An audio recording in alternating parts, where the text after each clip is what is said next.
radio for the masses. Headline edition, July 8, 1947. The Army Air Forces has announced that a flying disc has been found and is now in the possession of the Army. If the game is rigged, change the game. Game changer. I occasionally think how quickly our differences worldwide would vanish if we were facing an alien threat from outside this world. This is Fade to Black with your host, Jimmy Church, on the Game Changer Radio Network and KGRA, the Global Radio Alliance. I need your help to get to the year 1985. You're listening to Fade to Black with Jimmy Church on the Game Changer Network.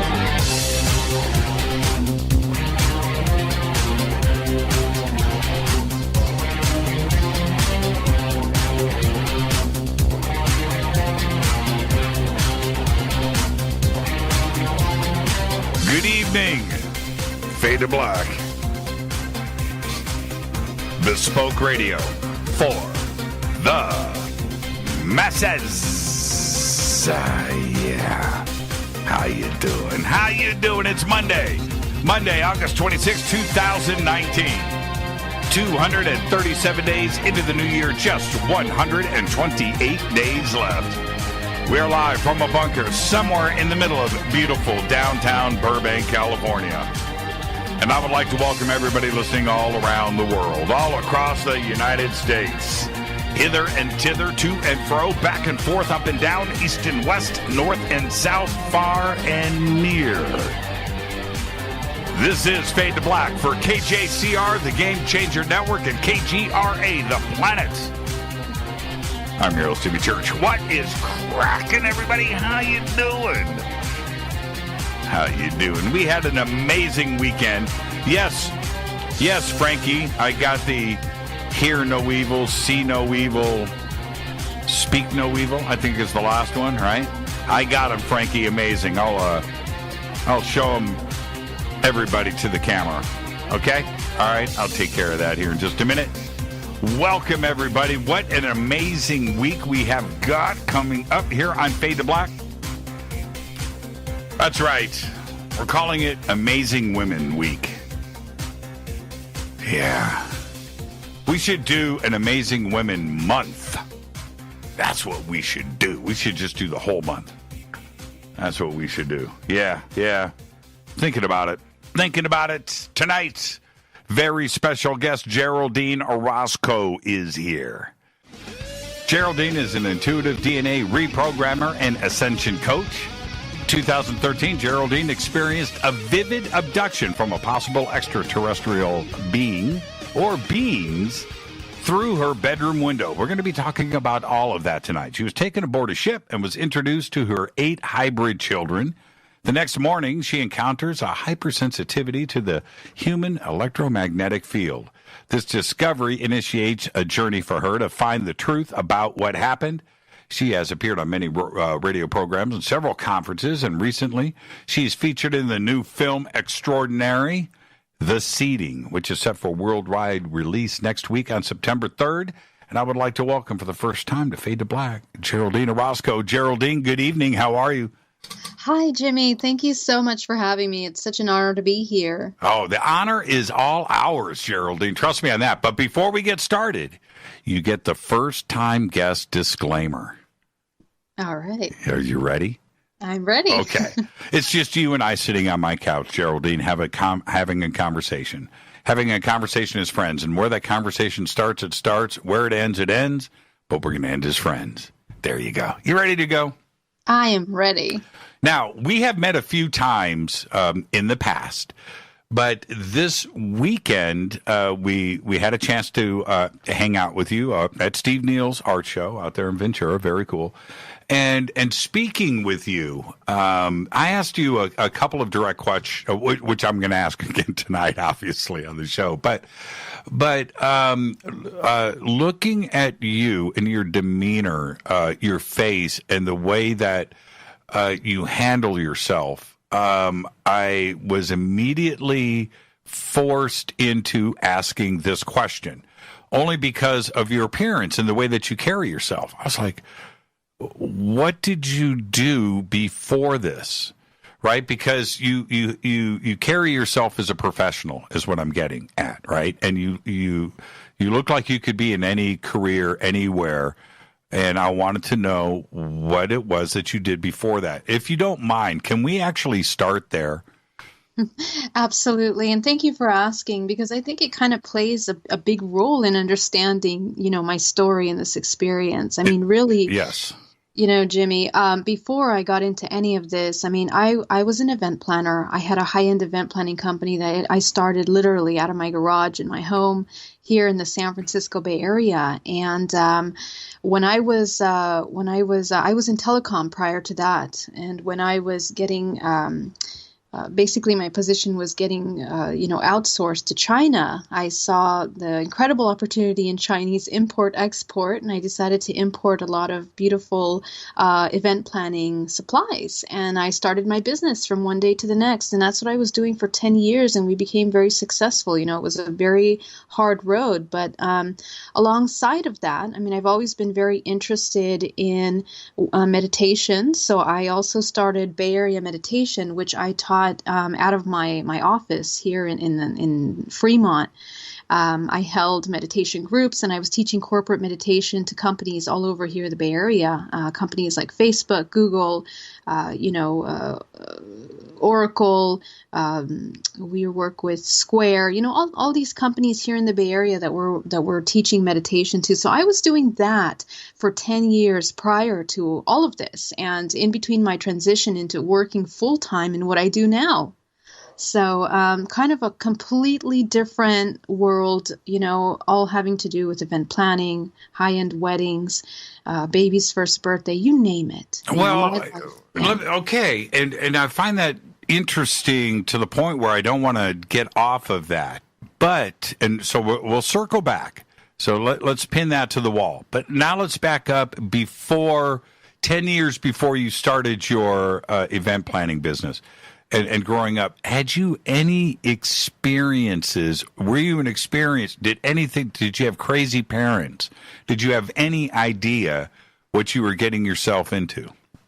Not at all, Jimmy. And that's one of the things, the reason why I bring up my past is that I had no understanding of even the existence of ET life. Okay, my interest was nowhere near that. I grew up in a spiritual family that I am blessed for. Both my parents are, well educated, and they're very spiritual. They're always reading. They're always, learning.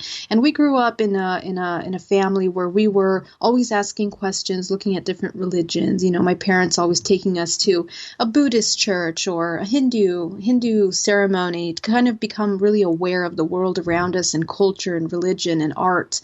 So we were really, well raised in that sense, well educated, where we're always questioning and looking at cultures and, learning the respect for those cultures. I mean, we lived in South America for a couple years during high school to complete my education. And it was a very, very intense education down there. When we came back to the U.S., I graduated with high honors in high school. So, I had a very normal life, focused on personal development. I mean, that was always the invitation that my parents would allow us and would invite us, to have this personal development interest. But that's about it. I mean, nowhere near talking about aliens or any of this stuff that I'm going to talk about tonight. I know, right? Now, are your parents listening to this show right now? I don't think they're listening right now, but I'm sure they will check in later. Are they aware? Are they aware of your public speaking and you being out of the closet? They are. And I am very grateful for that, because when I first had my experience, and I'll probably go into that in a little bit, in 2013, they were the first people that I felt, comfortable telling what had happened to me.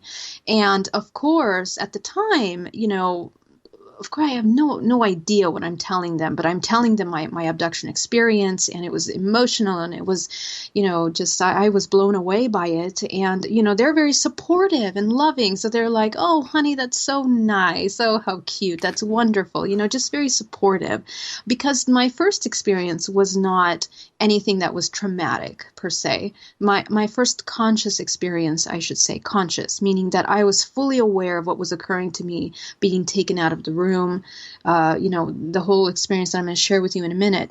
They thought of it as something that was like, oh, that's interesting, but they were questioning whether that was conscious or dream time. They didn't understand, and neither did I at that time, right? So it was just an incredible experience that had happened to me. And what changed things for me was that Monday, that following Monday, when I had my first meditation client, I could see their entire multidimensional body, and I can see energy in their body. I could see colors around their body. I mean, it was just, actually quite nauseating, because, I had stayed home that weekend after that had happened, so I hadn't seen anyone until that Monday. Right. And, when I was in front of my client teaching meditation, I could feel her emotions. I could feel what she was thinking. I was sensing everything that we were doing, and it was shocking. It was shocking. I wasn't prepared for that. And I said, what happened? What happened to me? How did this happen? And it took me 2 months to kind of integrate that experience. I didn't want to leave my home. I didn't want to go anywhere. I couldn't go grocery shopping. I couldn't go to the mall. It was just overwhelming, the sensitivity, the level of sensitivity that I had acquired from that experience. So that was my proof to myself of that something very real and powerful had occurred to me that evening, that night. Do you have brothers or sisters? Yeah, I have a younger brother. And how was he with it? Does he introduce you to his friends? Like, this is my sister Geraldine. She was abducted. My brother is very much a scientific mind. He's very analytical about things. So it's been a hard journey. I mean, he's not really interested in the ET stuff. So it's hard for him to kind of look at this and be like, okay, this is real, But I value his opinion, because it kind of helps me understand what the analytical mind, what the person that really has no ability to comprehend these things needs in order to understand them. I completely understand.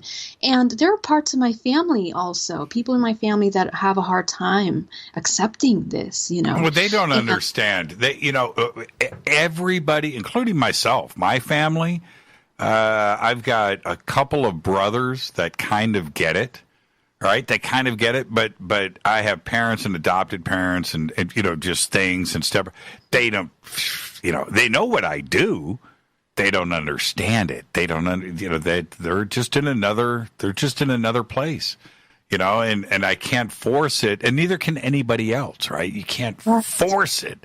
So, maybe your brother one day, he's going to look up in the sky, see something whack, and you're going to get that phone call. I'm waiting for that phone call. Yeah. I need some advice, Geraldine, because something just happened and my watch was an hour later. You're going to get that phone call. So now, okay, going back to when you started to see colors and see people, you don't have anybody giving you advice. Right? You don't know what's going on at this point. You're confused. How far, now that you know about what had happened, how far past the window incident was this? Was it the next day, the next week? Yeah. Well, as I said, this happened to me on a Friday. Right. And so Saturday, Sunday, I stayed home. I didn't really have anything to do outside my house. Monday, I saw my first client. So it was like 3 days later that I saw the first person that I spoke to and interacted with after that experience. Well, this is the reason why I'm asking. Yeah. At that Monday, did you have any memory about Friday? Oh, yes, very much so. Because this is what happened. After my experience, I became conscious upside down on my bed. My bed was open.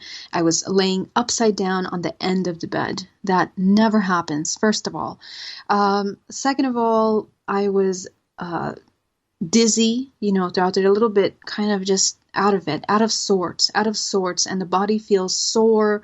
most of the time, now I know because now I've experienced other experiences consciously, and now I can kind of recognize how contact feels. The body will feel sore, and that's what it felt like to me. And so I had to call my parents immediately and tell them. I had to tell them everything that had happened step by step. And it served a purpose because I also, the moment waking up, had a notebook which I wrote down the alien language or the symbols that were shown to me on the craft. And so, this was a very vivid thing. So I clearly remember what occurred. I mean, it was 6 a.m. when I became conscious again, upside down on my bed. And I can go into that story in a little bit, but yeah. Yeah, and we will. And the next thing, I want to set everything up for when we come back also after the break. We have so many different things that we need to try to get into this show. You'll be back and we'll do another show, but there's too much to discuss here. I watched your Alba Weinman regression stuff, and and she's really good, right? Mm-hmm. Amazing. Yes, she's really good. That when you I guess I'm going to ask it this way: how much did you remember from her sessions immediately after the session? Did you remember anything at all? It's like a yes or no question of her sessions. No, not much. Okay, not much. Perfect. Yeah. So going back and reviewing the sessions, how much of that lined up step for step with your actual physical memory? After reviewing, yes, 100%. 100%. Because you said one, I want to get right back to the actual experience itself, but there's a reason why I'm doing it this way. You made a couple of comments at the beginning. I'm going to paraphrase here. Okay. I'm going to paraphrase. I didn't, write this down word for word, but you said something about, you were in a place of, crystals, of, blue skies. You were seeing green. Can you take me to that moment? Because that wasn't probably part of your physical memory, was it? Right. I mean, when the regression is kind of a process. And the regression, I'm touching many different parts of my life, not just with the abduction. Right. And I have 4 regressions with Alba. So the one that we're probably talking about is the very first one, That's right. 133, Alba Weinman 133. And this is the one where I am asking questions about the concept of contact and how hybridization children could happen. So the first part where I'm being shown, because how Alba works is you make a list of questions that you have for her, and they can be things on your life, things that you're working on, questions that you have on yourself that you want to heal. And so some of those questions were personal things that I was addressing. And the first question had to do with my connection with someone that was very close to me that passed away. And so the first part, when you're entering this regression, this is what we're addressing. We're asking, what was your connection with this person?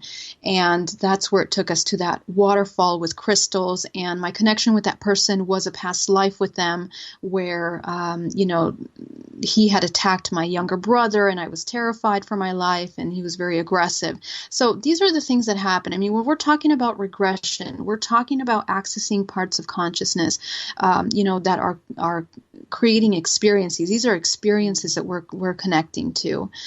And, what regression is really is that we're looking at the what we believe is a past or a future aspect of ourselves, which we're kind of living in simultaneously at this moment.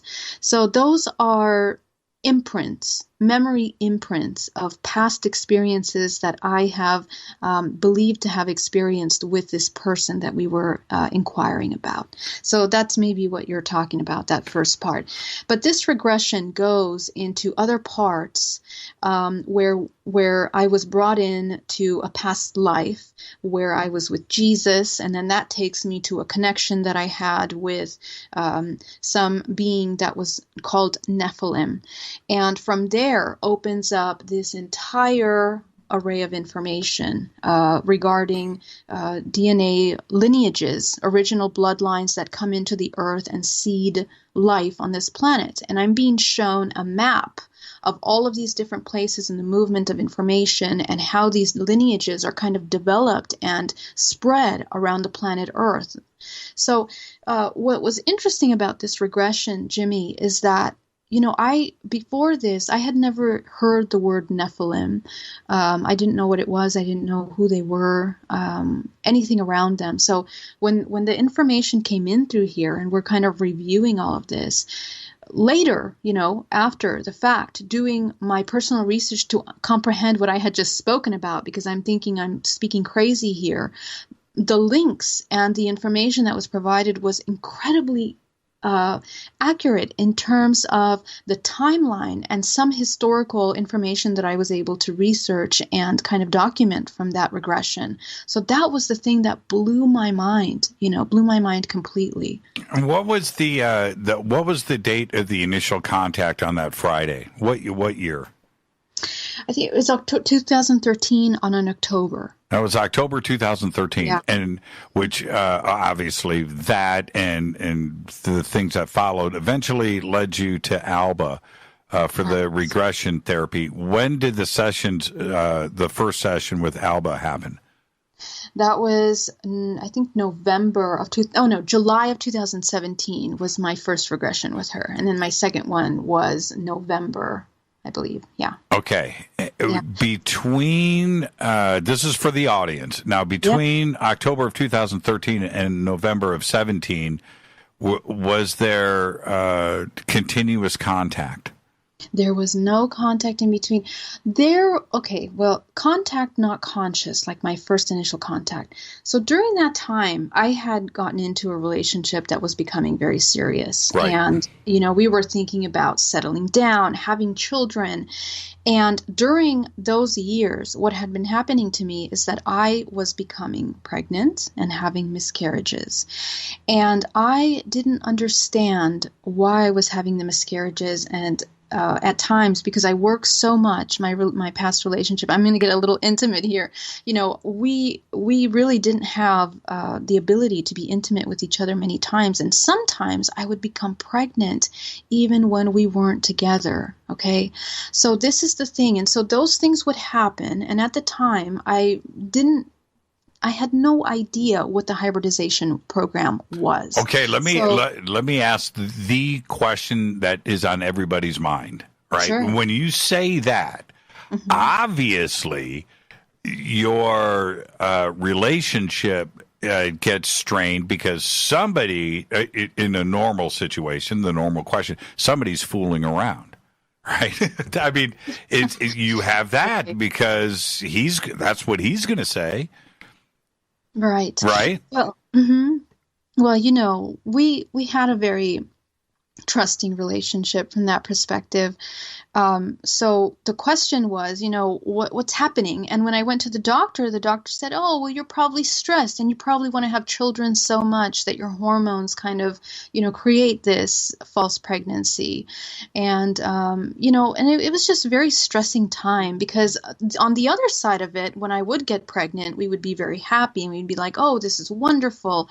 Let's make the best of it. And then, 2 months into that, we would have the miscarriage. When we went to the doctor would say, oh, there's nothing here, you're not pregnant. It was a false alarm. And I got to tell you that during those years, I mean, these are things that I kept very privately to myself and with him, we would share this information and it would be very stressing, very depressing, very hard for me emotionally. But again, I never linked the hybridization program to that because I didn't understand how the hybridization program worked. And this is why I talk about this and I'm very, open about my experiences because I want other women that have had this experience to look at, the signs, to look at what happens when you go through something like this. So that's really important. And it wasn't until 2017 that I decided to get the regression, because I, after, all these years, one of the things that my partner would tell me was like, don't you dare talk about ET contact. Don't you dare talk about the hybridization program. program. My family would tell me the same thing because they would say, you're going to ruin your career. You don't want to talk about that. If people Google your business and they look that this person believes in aliens, they're not going to take you serious. So that was hard for me as well, because my thing is about being authentic, speaking my truth, and I didn't know what it meant to discuss this topic at that point. Obviously, I was just thinking I'm going to share my experience and see if anyone else had the experience. And at the time, I was doing a lot of on the internet. I was like hybrid children. I kept looking that up, and there was limited information, Jimmy. There was a couple things. I mean, I found Bridget Nielsen. I found her website and I was able to look at some of the stories, but someone that sits there and tells you, this is the hybridization program, this is what happens, this is what doesn't happen, here are the possibilities, here's what to do with the medical side of it, nothing like that. So there's very little support, and this is not something that just affects women, it affects men, of course. So in 2017, I decided to end my relationship. We just didn't see eye to eye regarding any of this, really. I mean, including spirituality and the need to discuss this topic, which is very important to me.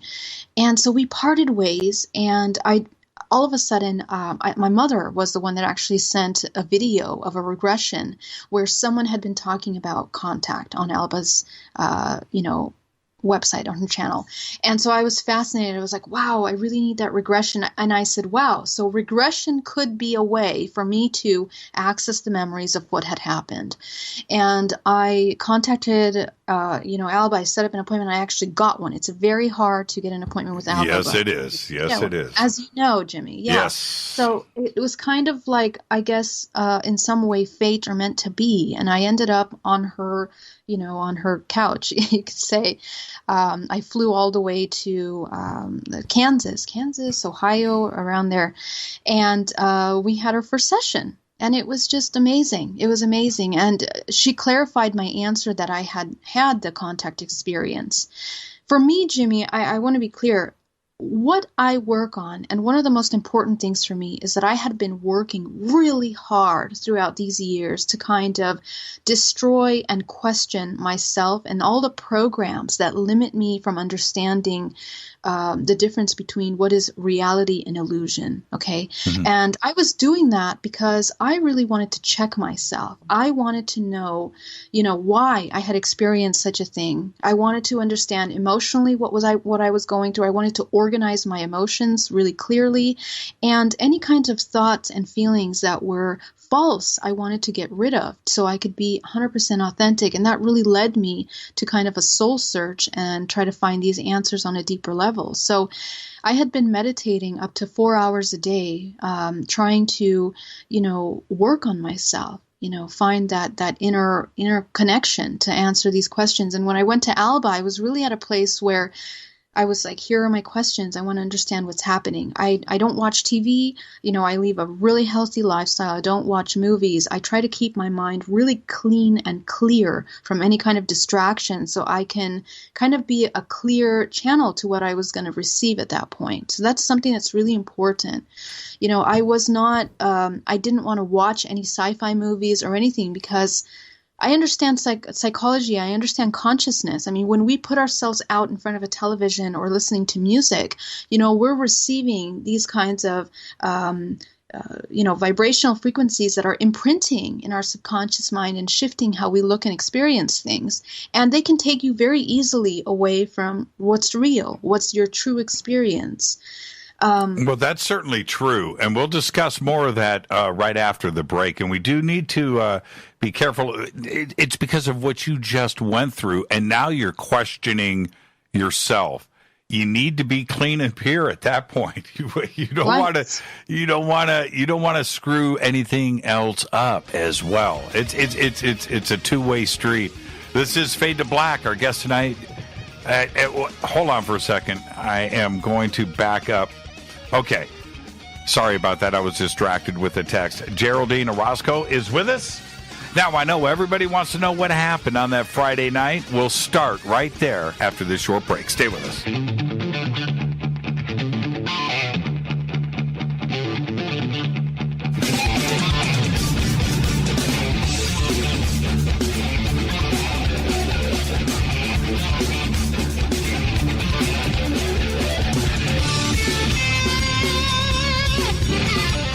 back, Fade to Black. I am your host, Jimmy Church. Tonight, night one of our Amazing Women Week here on Fade to Black. Geraldine Orozco is with us. Tomorrow night, Hanovi Strong Deer. Wednesday night, Kathleen Martin. Thursday night, Dr. Lynn Katai. Tonight is Geraldine Orozco. Now, Geraldine, we've done a nice setup for where we're about to go right now, which is back to October of 2013, that Friday night. What happened? All right. So, yes, I mean, it was a normal night like any other night until about 3:33 in the morning. Exactly 3:33 in the morning, I wake up, and I wake up to a very bright light in my room. Now, I have blinds in my room, those mini blinds, and my house is located on a curving street. So, in order for a car to come and shine their light at my window, it would have to be on the other side, on the opposite side of the street, angled towards my window. So I noticed that the light was extremely strong and bright, and I was thinking, who must be shining this light at my room at this time? So when I look down at my phone, it says exactly 3:33. I'm like, oh, cool, because at that moment I didn't even have those kind of repetitive numbers that some people have when they're waking up spiritually. I didn't know anything about that yet. So it was just cool to me. And I was like, okay, let me get out of bed.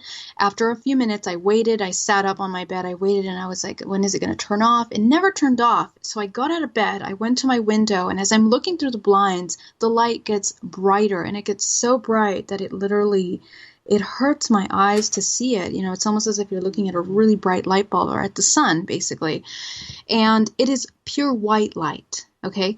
And as I'm looking beyond that light, trying to see, is it a car? Like, what is that? I'm seeing a beautiful, shiny, metallic material that's on the left side of that white light.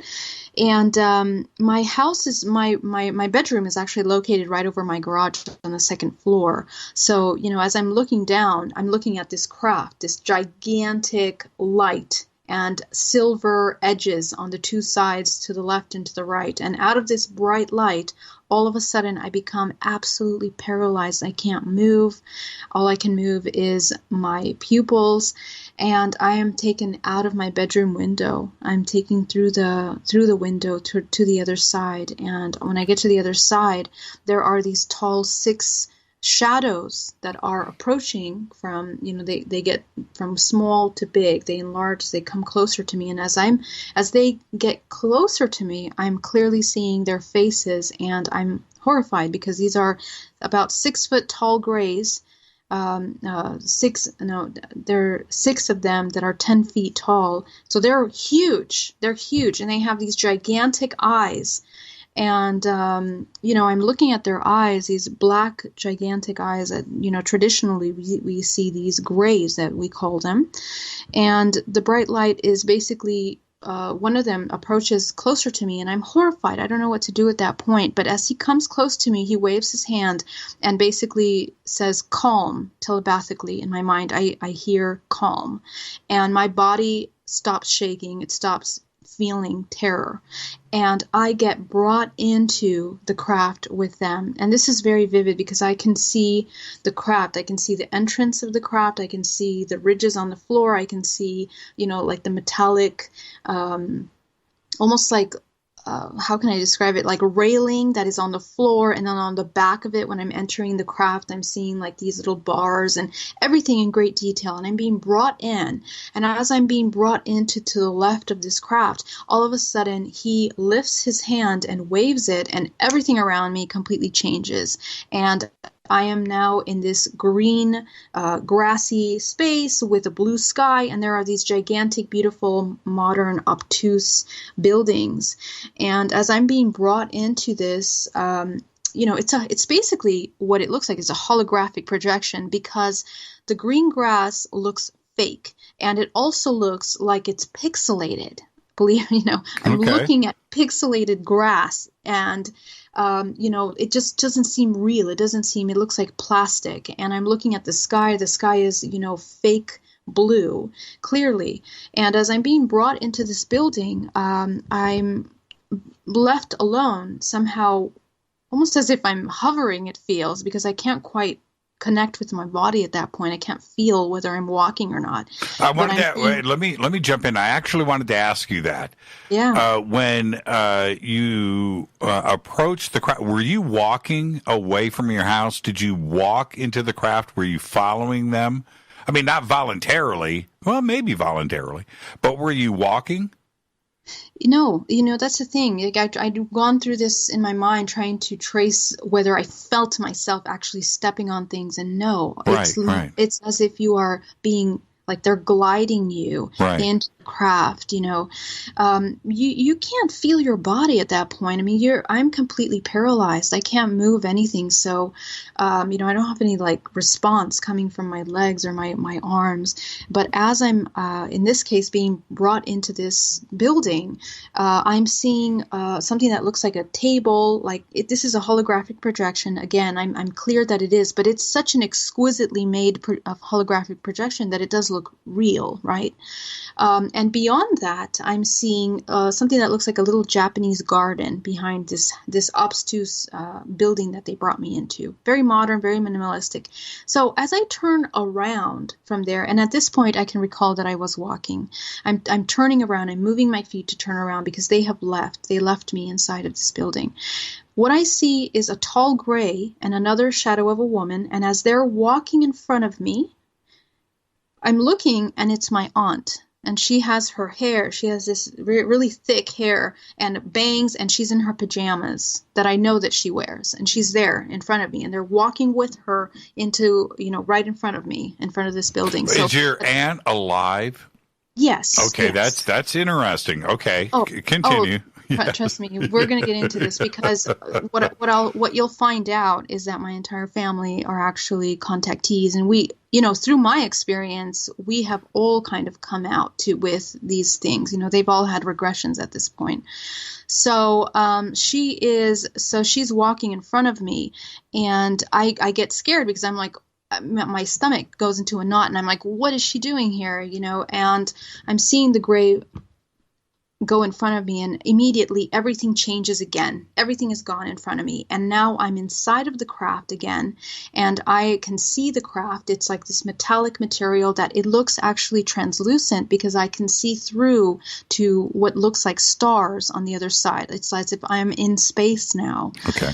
And in front of me are the three grays. To the right of me is this beautiful table with a blue light with a holographic projection of planets and stars, and it looks like what could be some kind of a navigation type of a table, hologram. I mean, the holograms are beautiful. I love technology, so when I saw something like that, I'm also an interior and architectural designer, so when I see things like this, it's just magnificent to me. And beyond that, I'm seeing what looks like a control panel of some sort with like buttons, and it's they brought me into another part of the craft. And directly in front of me, there are three grays. There are two talls and one short, and he basically opens up this holographic cubicle cube in front of me, and it has 8 layers to it. And the first one opens up. Okay, they open up in front of us. So we're in this large room. I'm in front of this little cubicle hologram, this blue hologram. And the first one opens up, and it's this alien writing that starts appearing in front of me. And it was so fast, and I was looking at it, and I was like, oh my gosh, I have to remember this. I've never seen anything like this. I have to remember this when I get back. Basically, I'm thinking. So, I have somewhat of a photographic memory, so I'm trying to remember as much as I can. So they show me this language. Then they move that out, and the next layer opens up, and I'm shown a hologram of planets. The planets zoom open in front of us. They expand around us. And next thing you know, I'm around me. They change the settings of this environment once again, and I'm on Pleiades, supposedly. And they are showing me here Pleiades, this planet. There's something that looks like grass. There are mountains. There's a blue sky. And there are this little crowd of 4 beings in front of me that are more like humanoids, very tall, slender beings. So they show me those beings. And what they're telling me telepathically is that they are from Maya, that we are basically on Maya, which is one of the planets of the Pleiades constellations. And they are telling me that this is where I come from, and I have been here before. And they zoom out and they show me another scene, which I'm here in front of this crowd of people speaking. And then they remove this hologram from around us. We're back in the craft, and they go back to the hologram, and they show me the next box inside of this cube, this hologram, is 8 little lights. They're yellow lights.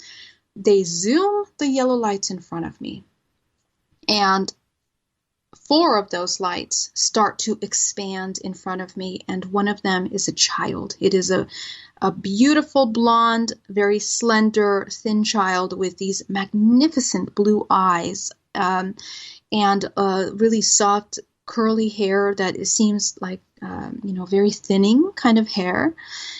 It doesn't seem like actual hair. I don't know how to. It almost does. And this is going to sound funny, but it's like pasta, but really thin. You can tell that it's really frail.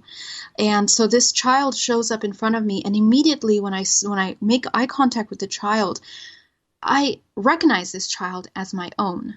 And I am immediately taken over by this emotion of love and affection for the child and recognition.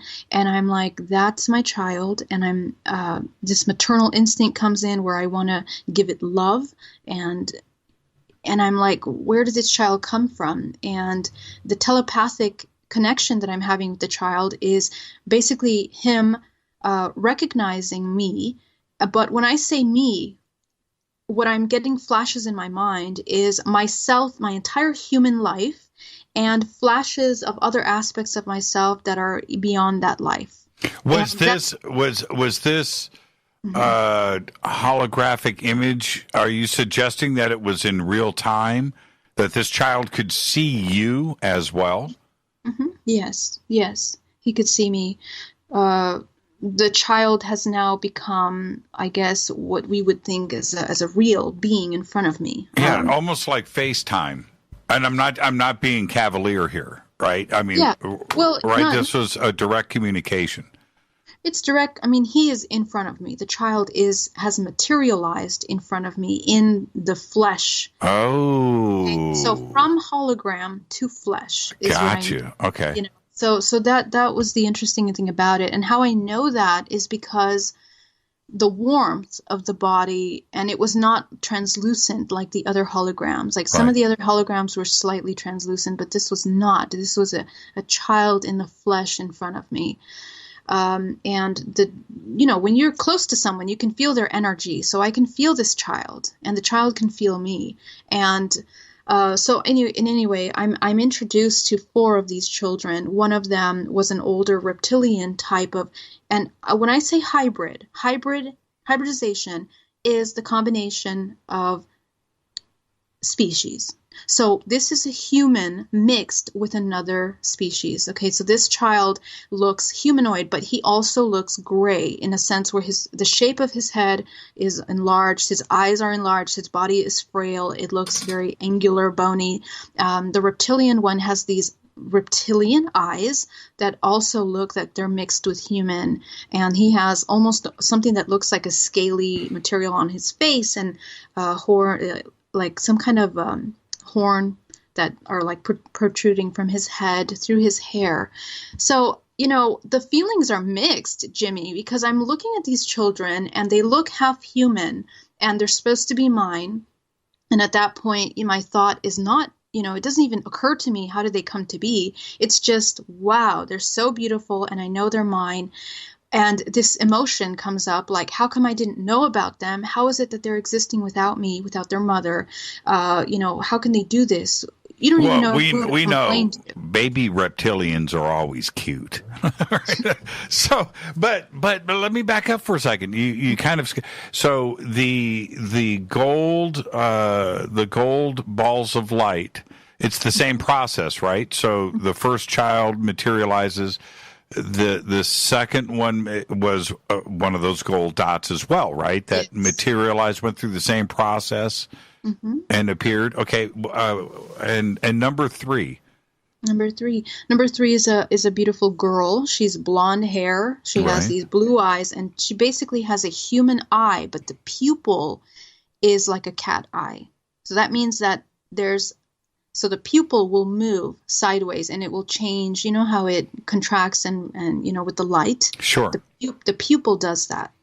So, I mean, it's just mind-blowing. So you're looking at it and you're like, what am I looking at here?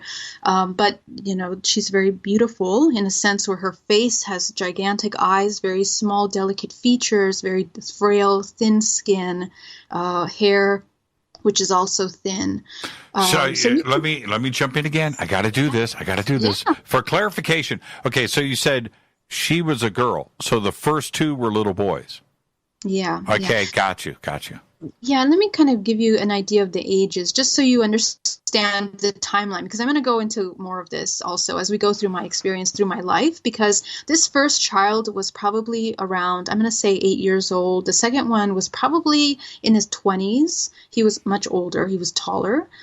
This little girl is probably around 4 or 5 years old. Okay. Now, something I really want to mention about this little girl, which is important, is that this beautiful little girl is someone that I had seen before. When I was a child, when I was about 6, 7 years old, I had a recurring dream that my mother would bring, holding her hand, this young girl, this exact child, to me. And at that time, I was thinking I was thinking, oh, maybe my mom's going to get pregnant. Maybe she's going to get pregnant with a sister. Right. That's what I was thinking at that time. Or maybe this is my future child. I was thinking in the future. Did they call you mom? No, it's not a matter of mom. You know what it is? It's this telepathic recognition that it goes beyond mom. It's just like, I am a part of you. But you did have that. How do I say this? You did have that telepathic conversation or understanding that they were yours. That's right. That's wow. right. Wow. And that's the most shocking part of this experience, Jimmy, because I will never in my life forget that initial contact with them. I mean, to this day, what I say is that it's realer than real life.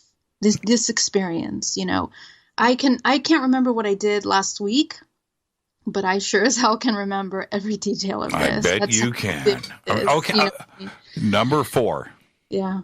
So number 4 is another girl, probably around 7 years old, with brown hair and blue eyes. And this one was the one that most resembled my face shape and energy. And when I say energy, I'm talking about a more human type of energy, which means that she had more emotion. The other ones did not have feelings like that. It was very different. Very, when I say feelings, these hybrids have a very complex, profound understanding of connection, and it comes from a place that is much more a view that is much more expansive, more universal. It's like, I recognize you, that I come from you, but I am my own individual organism of life, and I'm here sharing space with you. That's the best way that I can explain the kind of connection that is occurring, the transmitting of information that's occurring between us. So that's kind of how it was. So those are the 4 children that I was presented in the flesh. The other lights disappeared because at that point I was an emotional wreck. I was thinking, oh my God, these are my children. Are those also my children? What's happening? And I'm going into a panic at this point. And they basically removed them out of my sight, and I'm back in this craft, looking at the last blue tray, this cubicle tray, this holographic tray that they bring in front of me, and from there comes out a planet, the planet Earth. And they're like, why are you suffering? This is what they're telling me telepathically. Don't you understand that we are all interconnected? And what they do next is they show me the planet Earth. They zoom into this field of flowers. And the field of flowers, they zoom in down to, I guess you can say, the molecular level of that flower. And they show me what looks like the matrix. what we have seen, what we have been shown in the film The Matrix, these numbers, these sequences, these algorithms that make up this flower, and they zoom out and they show me a cityscape, and the cityscape is made out of the algorithms and numbers, and the only thing that's different from that is that the humans have a certain light within them, some kind of a yellow light at the center of their core. So they're showing me all of this to try to help me comprehend that we are all, that the only thing that is real from all of this are the humans. And they take me after that. It was a very emotional kind of realization, because they take me, I guess, upon my return, they changed the space of this environment into a nebula, and I'm feeling that I'm floating in this nebula, and I'm feeling the most overpowering feeling of peace and disconnect from anything in my life, my worries, my stress, my anxiety, my family, my friends, any kind of perceptions of my role as a human, playing the human life role. Sure. All of that disappears. And I just feel this incredible peace. And I've always tried to recreate that in my meditations. And, this nebula was so amazing. I use this in a lot of my marketing now for my meditation practice, because it reminds me of that experience. And next thing you know, I'm, basically opening my eyes upside down on the side of my bed. So that is what happened. So you, when you were, it's like you were spacewalking, right? Out in space, but without a spacesuit. Right. That's what it felt like. It's like you're just basically hovering in the middle of a nebula, and it's that rainbow nebula that's, quite famous. Of course, that's not really what's happening. What's happening is that they're taking things that you're familiar with in your subconscious mind, and they're projecting it in front of you. Sure, it's an artificial reality. Right, exactly. But what's memorable about that, and what is that feeling of being an infinite amount of peace. It is just irreparable, unless you meditate a really long time. Sure. You won't understand what that means. So it's really powerful. Yeah. So you, we'll pick this up when we come back after the break, but the next thing that you remember is you opening up your eyes. So they didn't just drop you off and kick you out of the car. Right? Right. They didn't pull over to the side of the road and leave you standing there. You woke up. Your eyes pop open in your bed. At that moment, we've got 1 minute left. Describe what you were thinking. So first of all, it was nausea, okay, right, and confusion. And the first thing I did was I drew down the symbols that I remembered from what I was shown, the writing. And I filled 3 pages of that in my notebook. Have you, I know you have. Who have you shown it to? Well, I put it in my presentation, but something interesting happened. That what happened is that after all this experience, after I tried to show my partner when I was in a relationship and everything, and I was discouraged after a couple of years because no one wanted to hear my story, basically, in my family. They're like, no, don't talk about it. Right. And I put that notebook in the garage.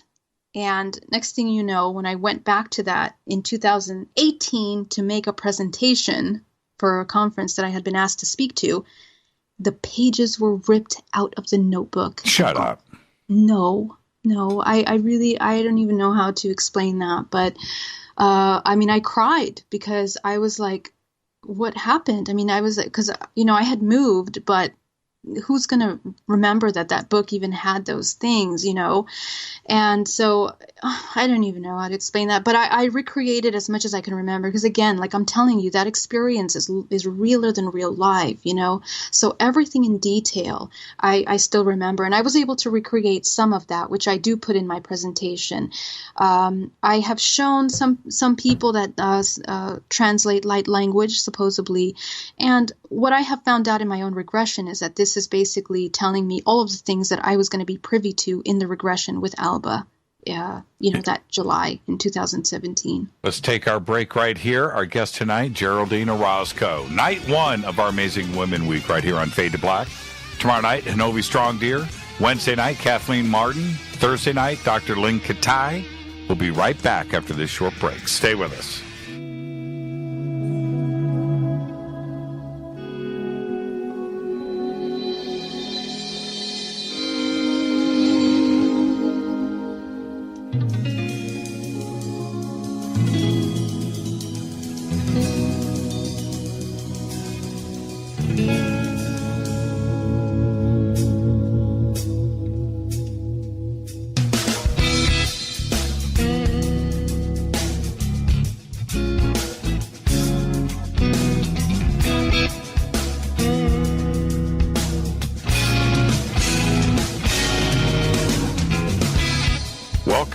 Fade to Black. I'm your host, Jimmy Church. You can follow me on Twitter at JChurchRadio. And we have Geraldine's links up, and it's at Intro Alchemy right there in Twitter. You can go and follow Geraldine. Now, pretty incredible experience to go through. I want to discuss, obviously, what happens next. But for you, panic, hyperventilating, were you calm? What was going through your mind at that moment when you opened up your eyes? At first, I would say it was a bit of panic, I have to say. Sure. I felt nauseous. My body felt so sore. So I was like, what just happened to me? But I got to tell you, I was thinking, there should be a book on how to get abducted because, now looking back, you have the telltale signs of what to look for, what to kind of, see and, how to experience and the signs that, I didn't know if I should look at my body or anything like that. So I didn't look for marks. I didn't look for anything. To me, it was just this amazing experience that I had met these children, and I didn't know what to make of it. I didn't know what to think of it. I myself was not even sure if that was a dream or I had really been abducted because I hadn't heard about abduction before, Jimmy. What time did the clock say? It was 3:33 when I left. It was 6 something when I got back. Probably 6:20 something, 6:25. I want to say, yeah, something like that. So that's how much time. Do you think that you physically were transported, or that the craft moved? I do believe that it moved. I believe that it was there on top of my window. I saw it with my own eyes. Sure. And I was brought in, and I was taken out. And I believe that we were returned. I was returned, to my bed, because how would I end up upside down on the side of my bed and my bed was open? That I'm a very, I don't move like that. I'm not like one of those crazy sleepers that move around. I don't have any sleeping disorders of any kind, so it just doesn't happen. Now, so that was in October of 2017. You had your regressions with Alba in November or 2013. You had your regressions with Alba in 2017. Right. And you said that there was no contact between then and the regressions. Have you had contact since? Yes. Okay, yes. So that's the next phase of this conversation. Okay. So we've got a 4-year gap there, but what happens next in your contact? Well, here's the thing that I want to say. Whether I had contact during those years, I'm telling you, I had miscarriages. So the answer is I had contact then. I just wasn't conscious of it. Right. And but my contact now since then, and I should say since I've been public with this, since I began to speak, has been a different kind, Jimmy. My contact has been aware of the ET presence more than ever. It's almost as if as I purify my body more and more, things happened. I had a near-death experience at the beginning of last year, and that opened my senses once again to another level in which not only did I start speaking light language. For those of you that don't know what light language is, the best way I can explain it is basically, an alien dialect is what I'm talking about. It's like vibrational frequency that you speak. I didn't know what that was when that happened to me either. And I also started to work and see holographically when I was working with my patients, with my clients, meaning that I could see the body on a holographic level, work with their chakras. So that was not contact, but what happened after that is interesting. And my contact changed to military abduction now. Okay. So again, I never knew what that was prior to this occurring, but I was speaking at a conference in Colorado. And one evening at my arrival at that conference, I got taken at 4 something in the morning to an underground base. And this is a very interesting experience because it involves two other people that were there in the room with me. Okay. Okay. And so what happens is I wake up with a nightmare. Supposedly, my nightmare is that this gray alien has gray hands and is injecting into my right arm with a syringe, a very large yellow liquid syringe into my arm. And I'm basically being held down and I'm screaming, no, don't take me. Don't do that. And I wake up. And when I wake up, I'm screaming out something. I yell out something. And so I was so embarrassed because I'm sharing the room with another person next to me and one person underneath me in the bunk bed. This is an Airbnb that they had hired for us since we're speaking at that conference. And, what I notice is that my sweater is wet. It's soaking wet. The whole front of the sweater is soaking wet. And it has kind of like a cowl neck. So it's like 2 layers of wet. And I'm like, how did that happen? And it's like a circle. It's not like the entire sweater is wet. So anyway, I'm exhausted. We had just driven from Las Vegas all the way to Colorado. I'm dead and I have to speak the next day. So I was dead and I wanted to just go to bed. And I thought it was just a bad dream. So I pick up another sweater. I change my sweater. I go back to sleep. That next Sunday, when we were driving back home to Las Vegas, I'm in the car and I'm talking to one of the girls that was with me. And I'm telling her, hey, the other night I had a nightmare. Do you recall that? She said, yeah, you woke up and yelled something. I actually woke up right before you woke up and I was having a dream about you. And I said, oh, interesting. What were you dreaming about? So she begins to tell me basically my dream that we are being strapped down on these a dentist type of chair, but it's more like a seat. It's not like something that you lay on. And I'm being injected and there's this ET being in front of me. And so, I get, obviously, my stomach drops when she starts to tell me that. And we end up having the exact same dream. It turns out that we both get regressed. And indeed, it was a MyLab military abduction. MyLab, which we get taken to an underground base in Colorado and we are injected and implanted. And the back, so the interesting thing is that my back was hurting so bad that I could not walk for the next 3 months. I do yoga every day. I couldn't do yoga. I couldn't do anything. I had these little pin marks on the middle of my back. And, it was pretty amazing. But what makes that amazing is that a couple months later, I was speaking at another conference and I run into the other lady that we saw in the regression that had also been taken. And when I go up to her, I never knew her before this. I never really met her formally. But I said, hi. She's like, hi, do you remember me? And I said, do you remember what happened? I asked her, do you recall anything that occurred that night?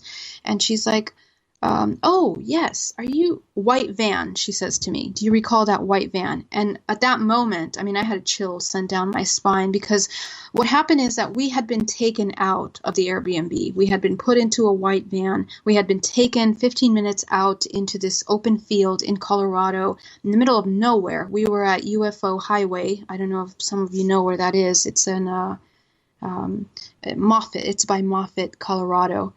And we were taken 25 floors underground. And it was horrible. She was taken one direction. I was taken another direction with this other woman. We were taken down 8 floors further down into this room, and I go really deep into this in the regression. But it was pretty traumatizing, Jimmy. And after that, it kind of took me on a different understanding that these things are not only extraterrestrial, they're also happening terrestrially. Okay, let's get to specifics here. Sure. With this, because saying that it's a military abduction, a white van. I almost said white Chevy van. I don't know. That's it's an old song from the 70s. But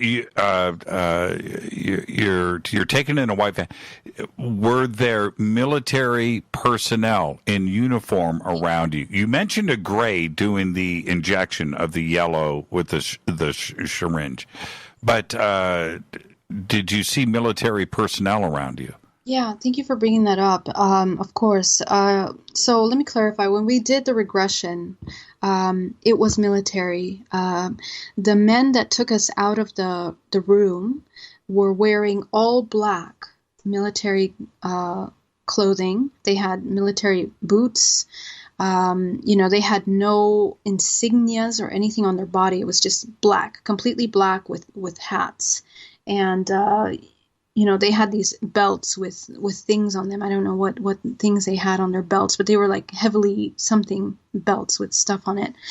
And when we were taken down, so in the dream, so this is what happens. The dream shows me a gray alien that's coming towards me with an injection. And in the regression, as I'm in front of this being, all of a sudden, the image of his gray face now fades away, and it is actually hands of a man. So this is now a man. So what happens is that their technology is quite advanced, and this is important to note for those of you that have had abduction experiences or contact experiences, that a lot of times these beings are screening. They're using technology to screen themselves and change, the way that you are experiencing something or how you're seeing it, how you're recalling it.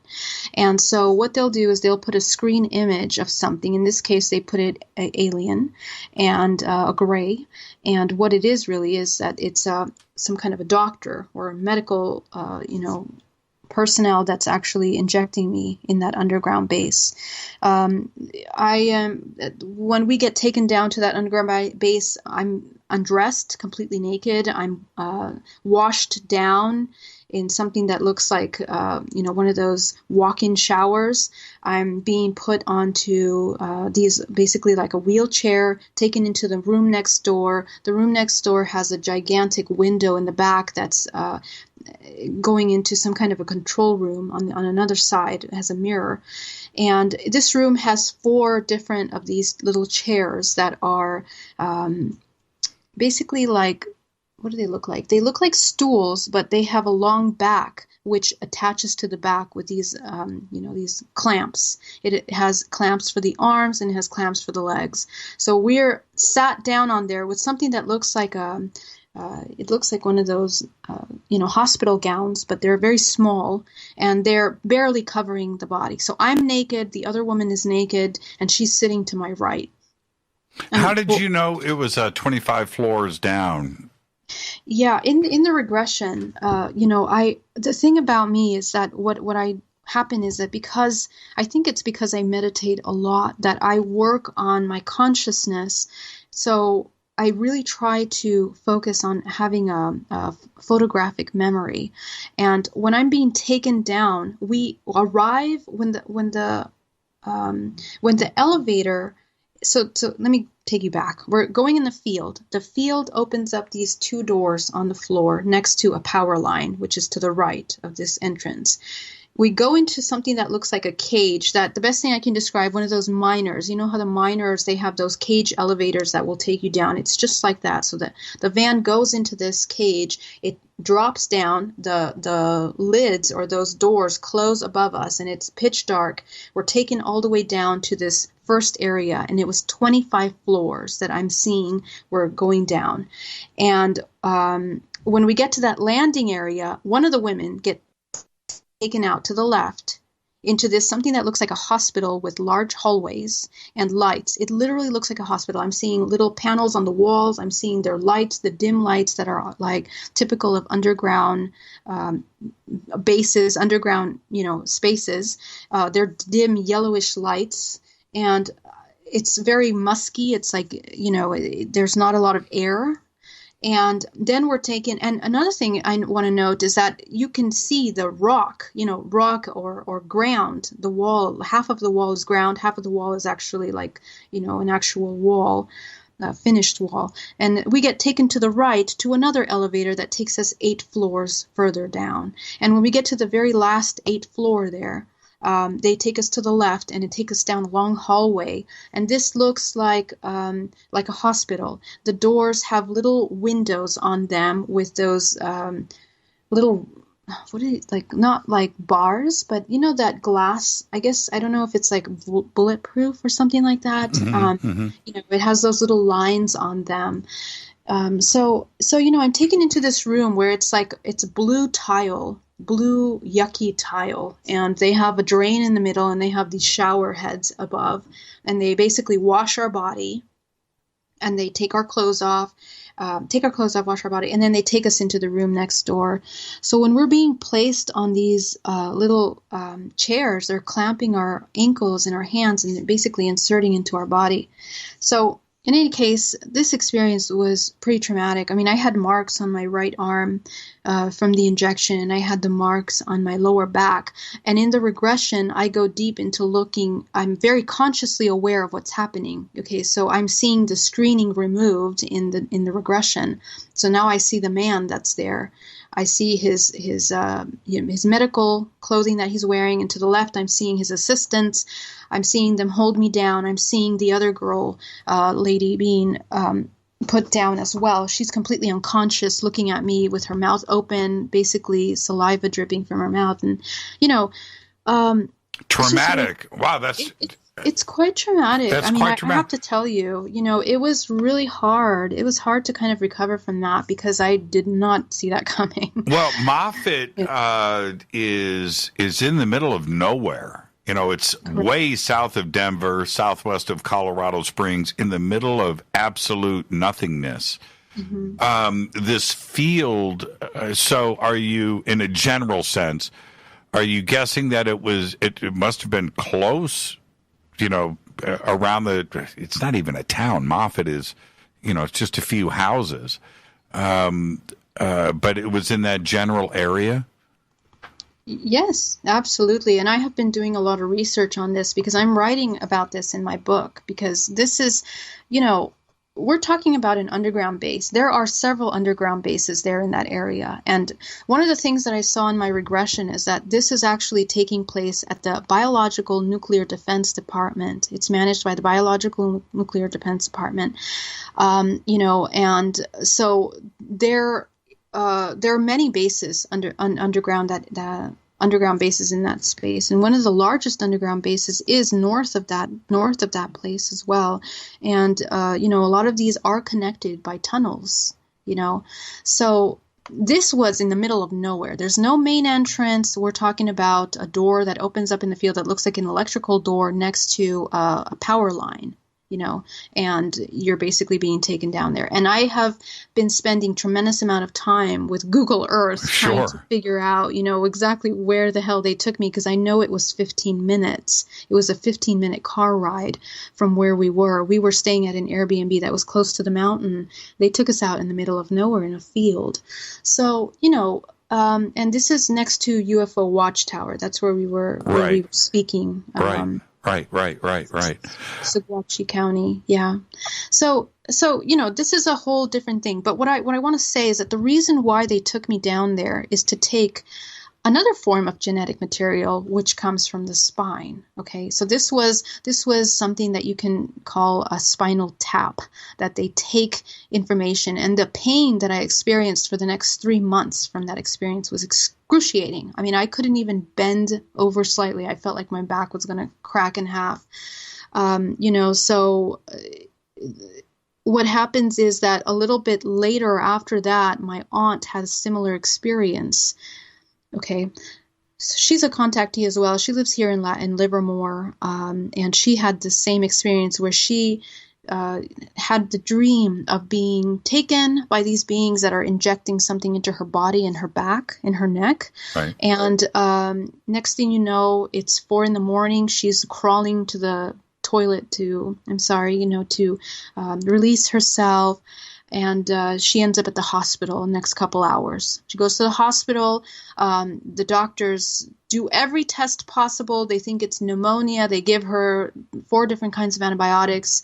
In 3 days, she's absolutely fine. The doctor doesn't know what happened to her. But she had this dream or this experience right before that happened. And she has her husband that's sleeping next to her. And her husband, obviously he doesn't know what to do with that kind of a experience, So, but when I hear this from her, and I was there at the hospital, her neck was swollen like a softball in the back of her neck. Okay. So were they extracting fluid from your back? Yeah, so what happens is that the information that they take, so the spinal cord holds the purest form of genetic material for the body. Okay, so the spine is actually the first thing that is being created when you're born. So it holds like all of the main information that your organism needs connected to the brain, right? So this is basically, if anyone was to replicate someone, to make a clone out of someone, this is where you would want to use this information. You take it from the spine. And so that's exactly what they're doing in this program.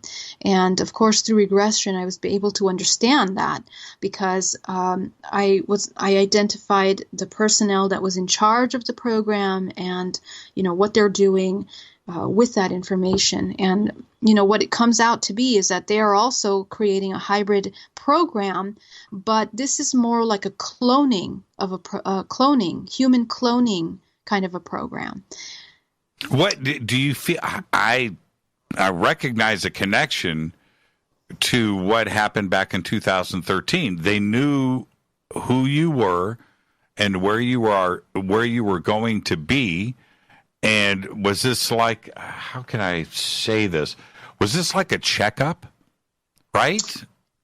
Yeah, I guess you could call it a checkup, but the question is to what end? I mean, to what end do they take people, and here's what I have understood from my experiences. I mean, when we're going to go through this, but I am a lifelong abductee. I have had my first experience happen when I was 5 years old. And when in that experience, I was implanted with technology that prepared my body for the hybridization program, for a lifelong hybridization, participation.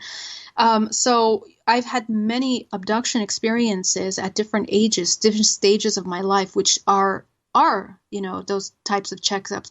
And my experiences are different. I have 24 hybrid children in 4 different programs, the 4th being this military abduction. The 3 others are defined in my best capacity as draconian reptilian agenda, a humanoid, I guess you can say Pleiadian agenda, and another one that is a reptilian kind of an agenda, but we don't know if those are more high vibration or low vibration. What I mean by that is that the reason why they're creating them is, let's say, quote unquote, beneficial kind of program that they're creating. Would you go back to, we're going to head towards a break here. Would you go back to Colorado if you were invited? Oh, God. To do my research, maybe, but I wouldn't spend the night there. I know, right? Yeah, I got to be honest. Yeah. When we come back after the break, we're going to talk about the hybrid program and what seeding is, and of course, what you spoke about in the film Extraordinary, the seeding. But for those out there, when they hear this and they hear from you, where they go, oh, come on. Okay, this is a bit too much. It's one thing to see something in the sky, but now we're going somewhere else here with this. How do you respond to those that would say that? And I understand why they would, too. Certainly you do. Of course, I understand completely. I mean, I'm coming from a place where I thought aliens was a joke. I didn't know that was a real thing. So I comprehend completely. But, looking at my regressions, and my regressions are all public. You can go to the regression and see step by step how I was taken, how the insemination process happened, the gestation, how my body reacted to that. Right. When I look at my life in retrospect, I'm looking at how those abductions had affected me physically, and they were tremendous, effects. I became sick. I ended up at the hospital. I have the bills to prove it. I have the x-rays and the sonograms to prove those things, So my life was completely changed because of this. And so for someone to want to make up something like this or want to fabricate, they really would have to be a tremendous lack of love where they need a tremendous amount of attention, or something like that. But these things are things that are still affecting me, and it's changed my life. I sold my business. I'm no longer in what I'm doing. I dedicate my life to doing this work now, to talk about this, because what I don't understand is, I know I'm not the only person that has had this experience and even been public about it, but why are we not talking more about this? Because, there has been a paper roll that was conducted, in 1991, where 3.7 million Americans feel that they have been abducted. And from there, 20% of those have been participants of the hybridization program. So why are we not talking about this? Because the women that I talk to are getting pregnant, they're having miscarriages, they're having dreams, they're having the needle marks on their hand. Even just yesterday, I was at Yvonne Smith's Zero group, and I'm hearing the exact same things. So this is serious. We're not talking about people fabricating things. We're talking about your life being changed completely by this. Let me jump in. Let's take our break right here. Our guest tonight, Geraldine Orozco. First-time guest, amazing conversation. First night of our Amazing Women Week here on Fade to Black. We'll be right back after this short break. Stay with us.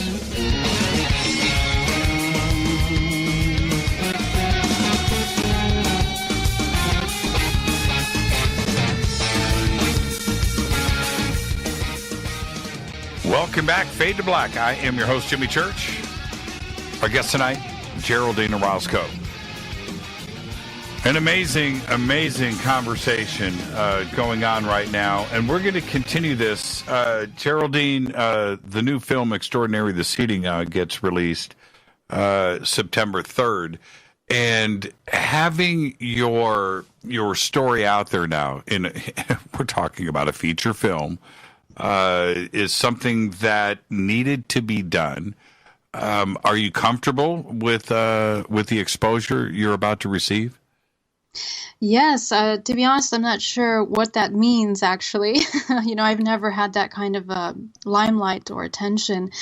But for me, Jimmy, again, as I was saying before our break, the important thing for me is to connect with those that have experienced, being told to be quiet for so many years, to not talk about this, to not discuss it, to not even ask questions about it, and because of fear of embarrassment. That really has to stop. Like many things that are happening right now in our reality, we're going through kind of a collective awakening where we're really checking ourselves and questioning, why is it not okay to be 100% authentic and real with the things that are happening?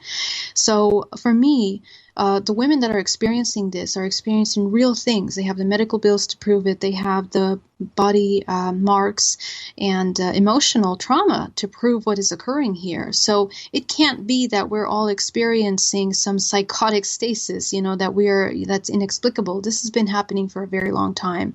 And further than that, this has been happening since the very beginning of life on this planet.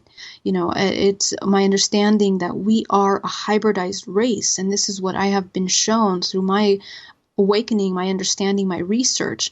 So this is something that we need to start getting serious. We need to educate ourselves on what that means, because our entire reality will be disrupted in a sense. We're questioning reality. We're questioning our historical timeline. We're questioning our bodies and the importance of being human. And that's really where our attention needs to be before we continue living like zombies in our everyday jobs, going through these same, routines that we're doing, sleeping, following along in the programs that are, enlisted by this society. Sure. We really have to question that. So that's why I, kind of surrendered, and I really, gave myself as an example to this. I'm single. I don't have children. I'm very happy to speak on this topic, clearly with those that need to hear it and provide all the education possible. And that's why I founded hybridmother.com, which is going to be a place for people to receive information, support, education, serious education, not just, it's a beautiful experience and it's wonderful and it's okay. There's two sides to everything. And I believe for us to understand truth, we need to look at both sides very, very honestly, Now, okay, yeah. Let's, the program, I see it's probably many, but two things are actually going on here. One, your children that you met, they're not on this planet, right? They are somewhere else, correct? That's right. Okay. And then there's another side of this program where that hybridization, they are living on this planet, right? Two different programs. Correct. And you're correct to say that there are many, because there are hundreds of programs. And basically, if you go back to the very beginning of life seeding on this planet, what I have found in my research is that there are three main lineages, that DNA lineages that have seeded life on this planet. And from those lineages have been preserved very heavily these bloodlines that have then created our human race. And how I know that is that, if we look at our history, if you look at the Book of Enoch, if you look at the Emerald Tablets, if you look at the Book of Gilgamesh, we understand that we have looked at gods, or those that come from above, like these gods that have come down, and they have combined with humans to create other beings. And that's been recorded in a lot of in our historical timeline, through art, through petroglyphs all around the world that depict such a thing. And a lot of folklore and myths in history. So we have to kind of take a look at that and understand how history has kind of changed and why we haven't been discussing that. Because when we look at the DNA lineages in our current timeline here in America, and even so as to look at our presidential lineages, what you're going to see is that there are a couple main lines of information, which are lineages that are ruling where we live in right now. Okay, so some of these bloodlines that have gone from Mesopotamia to Egypt to Italy to the UK have then gone to the US, and these are lineages, family lines that are preserved very heavily, that from those family lines have then created some kind of organization of power. As a matter of fact, in our world, there are 147 companies that run the world. They own all of these companies. They're umbrella companies that are basically who are feeding us, the pharmaceutical companies, everything around us. And what I found is that these lineages, these families are related. They're interrelated, these families. They're specific bloodlines. And so, of course, before I had my regression, I didn't know any of this. But as I research and try to understand this is the conclusion of the research. So when we're looking at each other here, just 1,000 years ago, you and I had someone in common. Me and you, Jimmy. And I don't even know you. I just met you, Jimmy. Mm-hmm. Okay, and this is for all of us. So what has happened in our evolutionary timeline that we have all descended from certain specific family lineages? I think that's something that's incredibly important to note. And the way that these DNA lineages have evolved is also important. We are constantly being genetically modified by the food that we're eating, by the pharmaceutical that we are taking. Our entire environment is writing constantly our DNA. So if you take that into consideration, genetic modification is not something that's so far out there. We're constantly being genetically modified. We understand that through epigenetics, which we are starting to comprehend how DNA is even written. In my last conference at UFO MegaCon, I discussed holographic DNA. And so what we're talking about here is that the hybridization program is something that has been originated in Mesopotamia all the way until our present day. But because we live in a multidimensional reality, these are also being taken places on other dimensions. We need to start becoming comfortable with the concept that we live in a multidimensional reality. These extraterrestrials that are perhaps more advanced civilizations, races, they hold a tremendous amount of advanced technology. Our technology is a joke, right?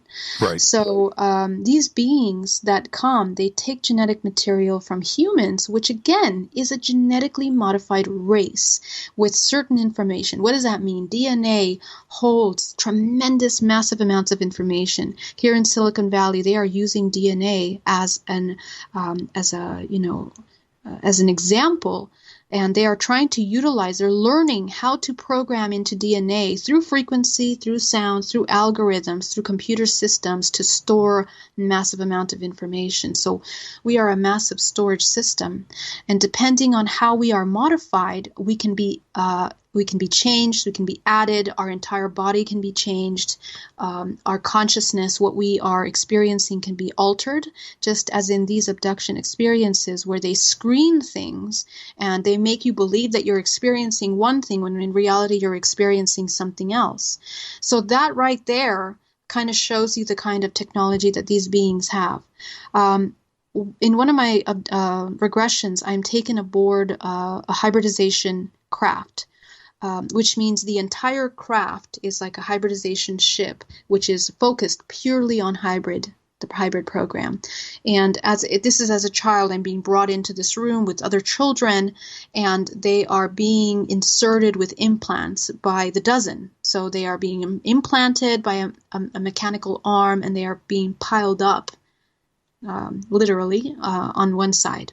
In another room, there are the pregnant hybrid mothers that are giving birth, in a sense. And what I mean by giving birth is the longest gestation time that the majority of these mothers have is about 3 months maximum. They don't need the child to gestate longer than that.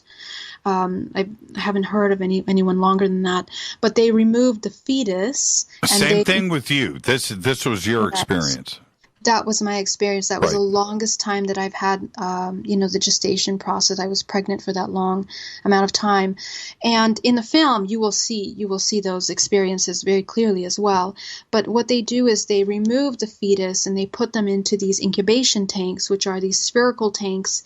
And I saw walls of this. Okay. I mean, tanks after tanks after tanks after tanks. So we're talking about something that's been happening on a massive scale here. The entire craft was dedicated to genetic modification. On the lower level, they were modifying the genes. They were inserting, extracting information.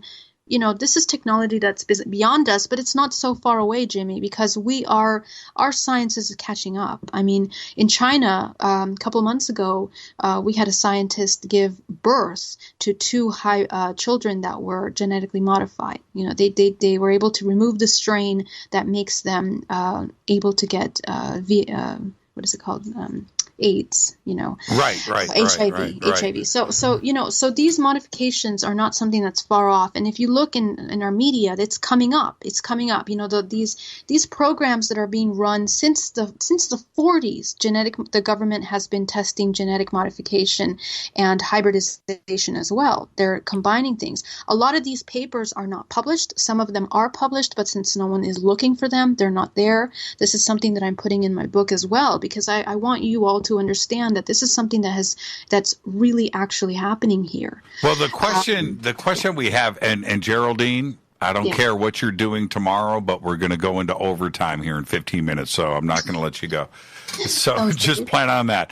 The question that we all have here is why. There's multiple programs and lots of testimony about this. But the question is why? Ultimately, why do this? So it's a wonderful question that opens up our mind to a whole new level here. And the invitation is to understand and to take for a moment to consider what it means to be multidimensional.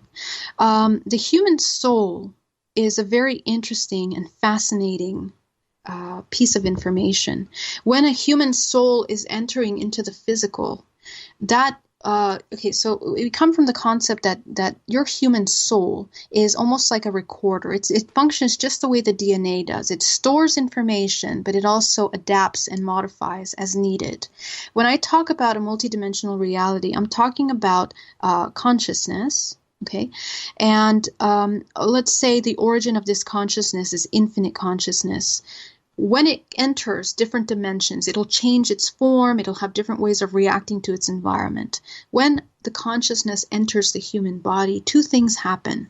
That consciousness is what we can understand as a soul, is brought into the body, and the human body is attaching to the physical, which is of course where we have our blood running through our veins and our muscles and the DNA, basically the algorithm that makes up this human body.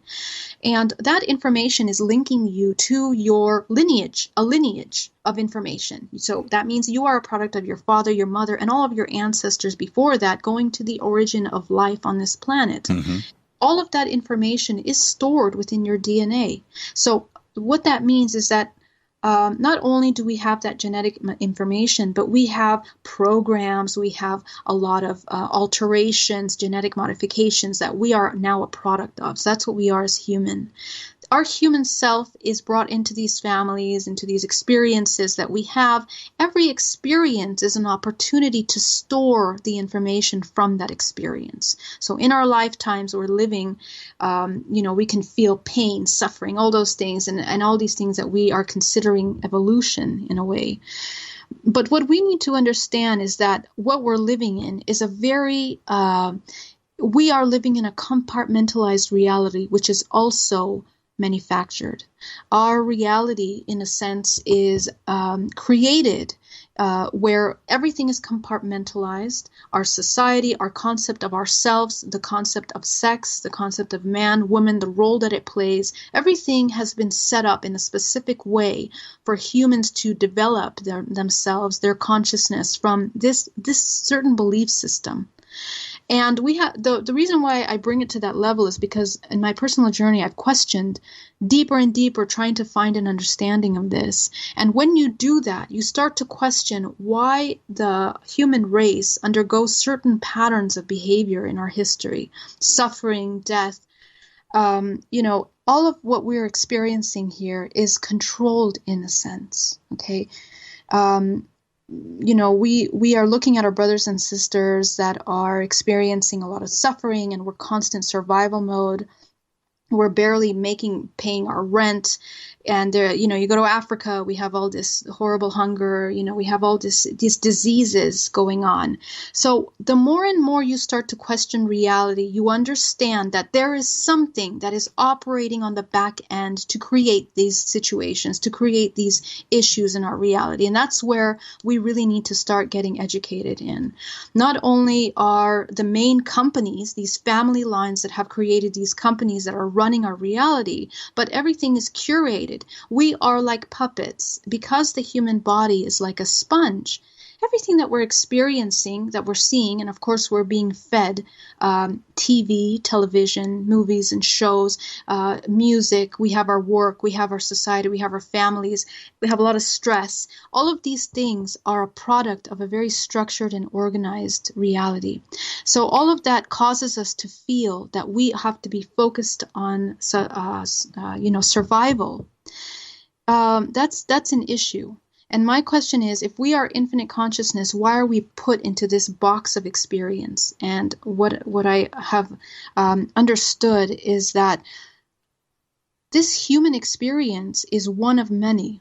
The hybridization program is taking fragments of this human body to create other races that are then also experiencing the same thing. But what do they get out of this? Is that what they're doing with our DNA, with our human genome? Correct.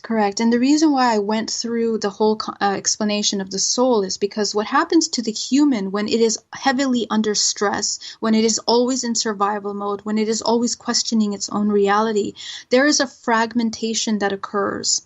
And this kind of fragmentation is what we can consider, for example, in my lab experiences, in other government programs that have been utilizing mind control to carry out certain programs or whatever. What do? They create alters in them through trauma and stress. They have these programs where we have sexual abuse. They, with children, with adults, that they heavily break down the human to a level where they are fragmented severely. Not only do they have alternate personalities that can be manipulated and managed. But this, and they do this so that this person can now be a tool, an asset for whatever program they're trying to carry out. In that same sense, as a human race, we are also kind of undergoing this kind of a fragmentation. But the fragmentation doesn't only happen on a physical level, it happens on a multidimensional level. Fragments of ourselves are in other dimensional timelines.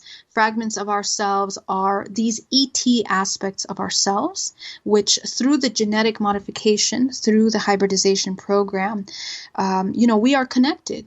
So this child that I met on the ship, I'm recognizing, I'm feeling, they are connected to me, not just genetically, but energetically. Okay. And so when I experience something, that aspect of myself is linked to me. So how better to control consciousness than by breaking it down into many little pieces, which can be controlled individually. Okay. And so ultimately, that is answering the why question then. This is about control. This isn't a benevolent program.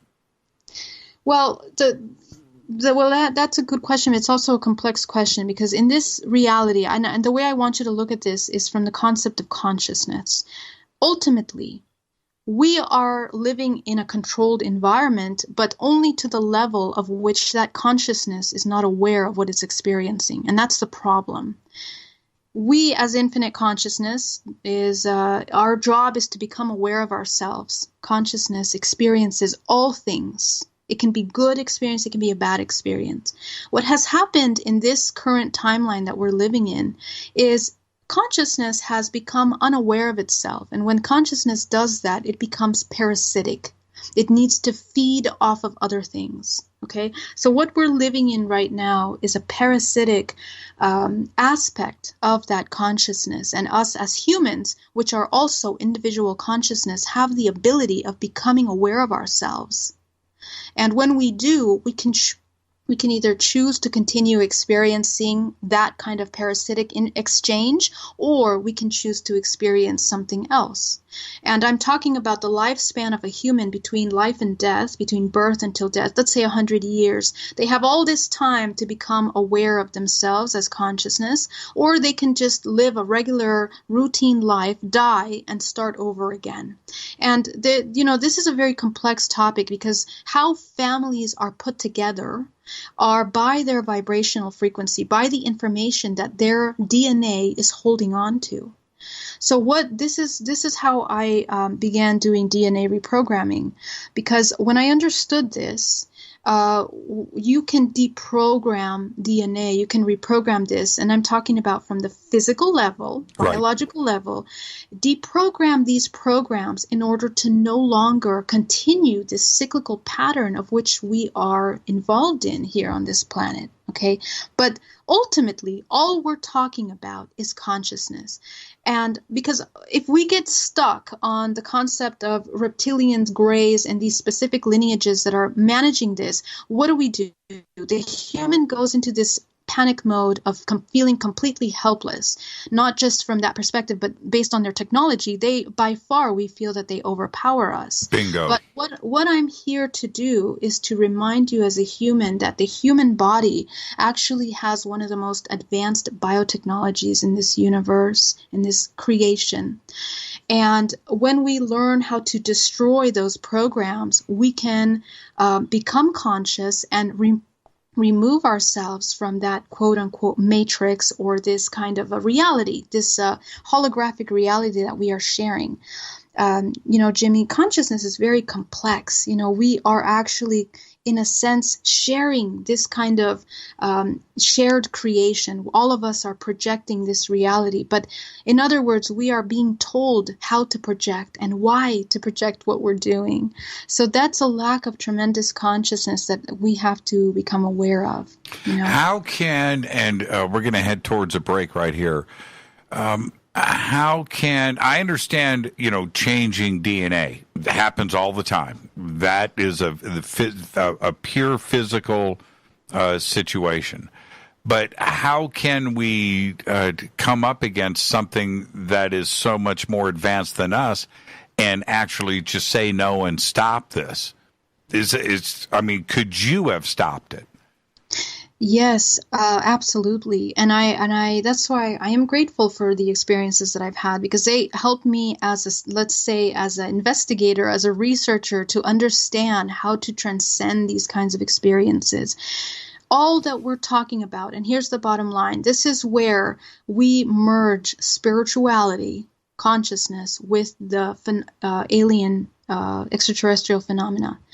If you go far deep into spirituality, you will be met with the alien phenomena, because you're going to look at the history, the origins of life on this planet. I agree. If you go far into the alien phenomena and do all your research, you're going to be met with spirituality, because sooner or later you're going to have the question of consciousness and multidimensional presence. And those are the things that we need to start educating ourselves in order to understand how to move through this reality that we have been heavily miseducated on what we're actually experiencing here on Earth.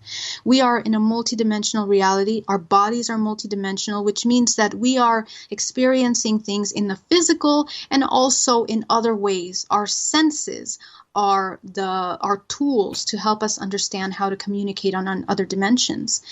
I know this as an experiencer because of my experience and how they were able to disable my emotions, for example. They were able to manipulate what I was seeing. They were able to, make me feel something, take away my feeling from feeling pain, suffering, all those things, not just physical, but aftermath of the abduction experiences. So that allows us to understand that consciousness can be manipulated. Now, it's manipulated because we are not conscious of what's happening. If a human becomes aware of the function of his body and what he's capable of, he can change and transform any experience that he's going through. Anything, absolutely anything. And this is the thing that is important to let people know, that if you feel powerless at any moment in your life, that powerless feeling creates fragmentation of the soul, of yourself as a whole. And that basically it makes you further and further into this matrix. You get entangled more and more into the illusion of what we're living in. I got to let me jump in right there. I got to take a break, but I was going to say, it's kind of like watching CNN and Fox News. That's exactly what's going on. Our guest tonight, Geraldine Orozco. We're heading straight into overtime, so don't panic, everyone. The conversation's going to continue right after this short break. Stay with us. This is Fade to Black on the Game Changer Network and KGRA, The Planet. Stay with us.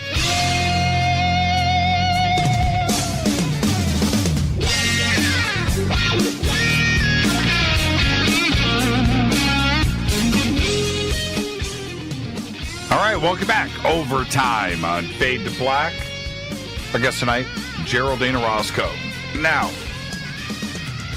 very, very intriguing and might I say, comprehensive conversation tonight, Geraldine.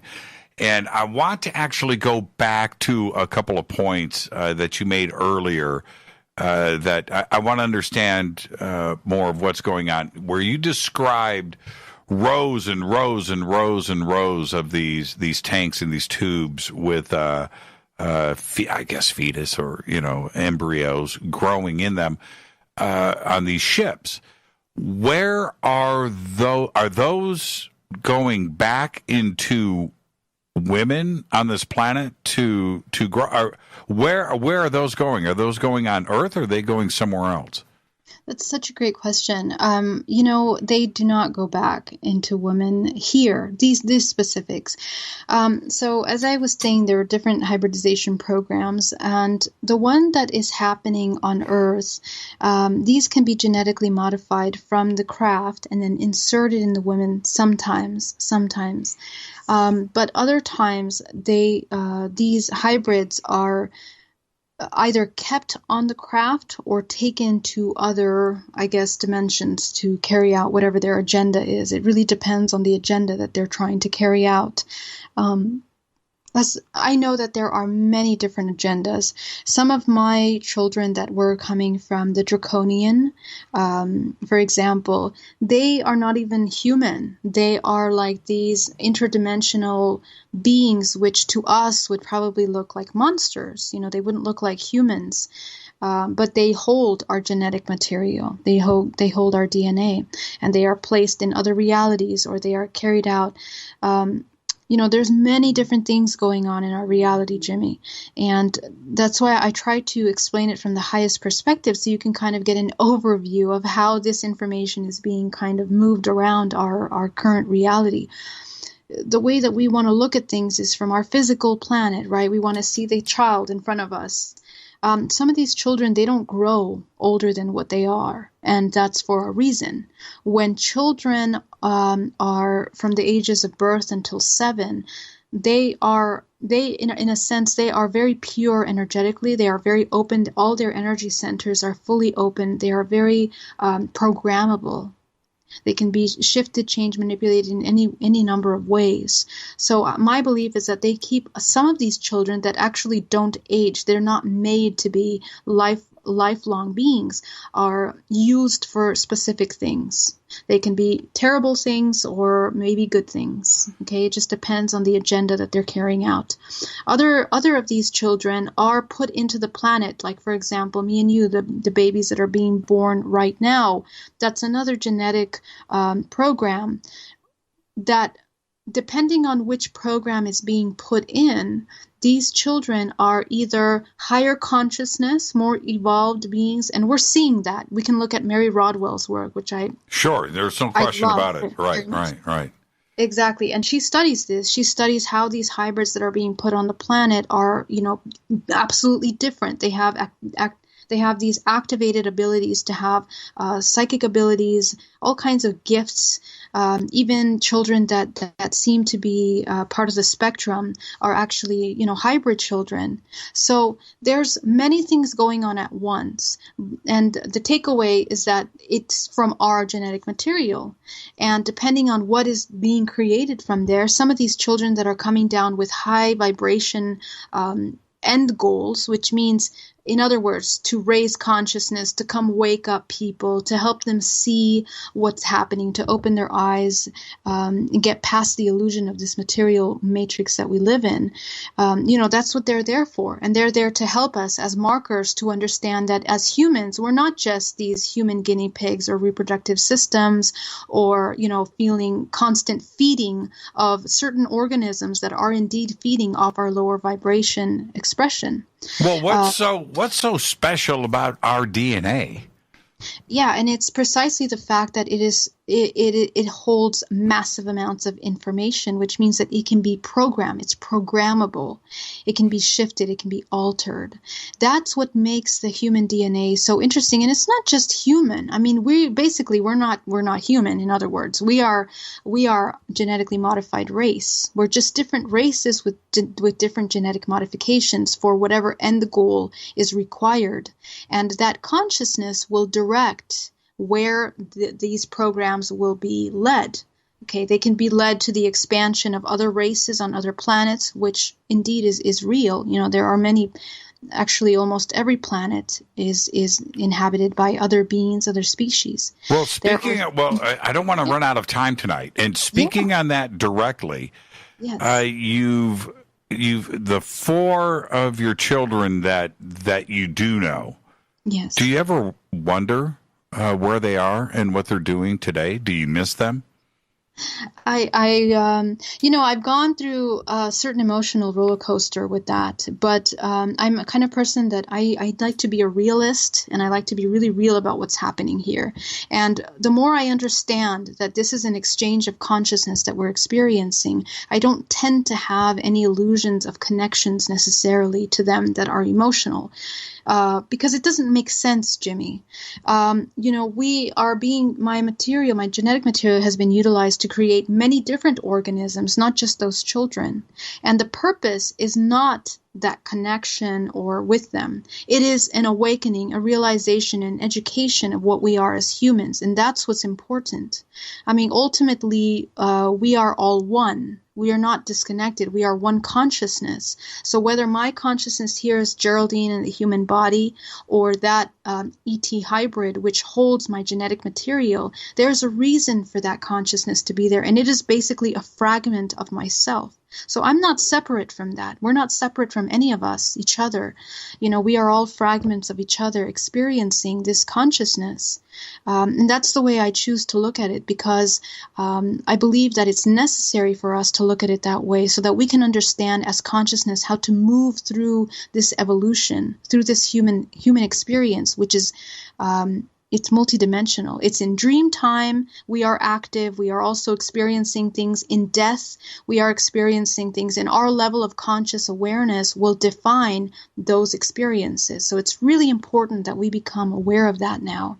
Well, you mentioned the Nephilim earlier, and I wanted to get back to your 4 other children that you haven't met, and hopefully we'll have time to get back to that.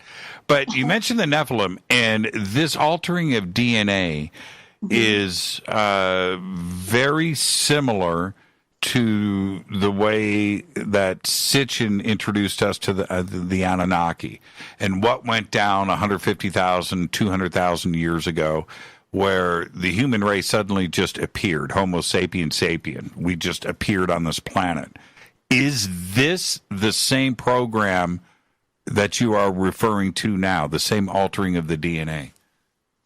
Yeah, well, I haven't read Sitchin's work, and to be honest, Jimmy, I'll be honest, I haven't read anyone's work, and the reason why is because I'm trying to preserve my information, okay, for its purity and the way I received it. Why? Because it's a different record, a different perspective of looking at these things. When I was shown the Nephilim, and again, I didn't know who they were before I heard that name, I was shown these beings that have like these beaks, these dark, tall beings. And when I went to my computer to put together a presentation, I was asked to put together a presentation on this information. I started to do research on it. And what did I look up? I looked up these Anunnaki beings, and I looked at how they are basically all around the world. They're found all around the world. And I came across Sitchin's work. And what was in parallel in the information that I received was the different locations of the earth of which these beings were, creating life and modifying genes. But something that I didn't see in his work, and I did see in my regression from the limited amount that I saw during that research, was an understanding of how the royal bloodlines or original bloodlines were modified through history. So beginning in Mesopotamia and then going through Africa, going through, the Southern Europe to Northern Europe to the U.S., and then evolving from there. So when we look at history, all around the world, we have the same movement of this genetic lineage. So there's definitely something to that. There's something to that we need to pay attention. We have petroglyphs of the Anunnaki around the world, from the Sumer to the Assyrians to the Egyptians to the Ines people to the Mayans, the Gilgamesh. We have it in Persia, Greece, Bolivia, which is where I'm from. The South Sea Islands, American Indians, and a lot of ancient lore, ancient tablets. I mentioned the Emerald tablets, the Sumerian cuneiform. They all have the same similar story. And in a time where we are taught that there was not technology for communication, how is it that this information spread around the world like that?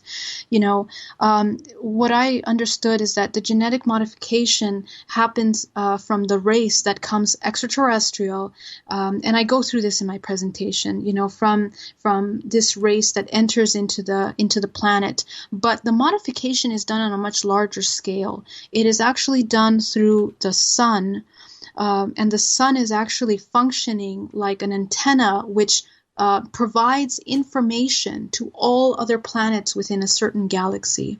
So if they want to genetically modify something, they're going to do it many different ways. One of those ways is by changing the frequency that the sun is emitting to all living beings within a galaxy. Okay, and this is how is also related to programmable consciousness, and what we can relate. The name for that is goo. That's what's been made known. the concept of goo, which is programmable consciousness, it's technology, it's some kind of biotechnology that's programmable, is basically the thread or the substance of which our reality is made from, in other words. And there's a whole structure to this. Okay. Where does free will fit into all of this then?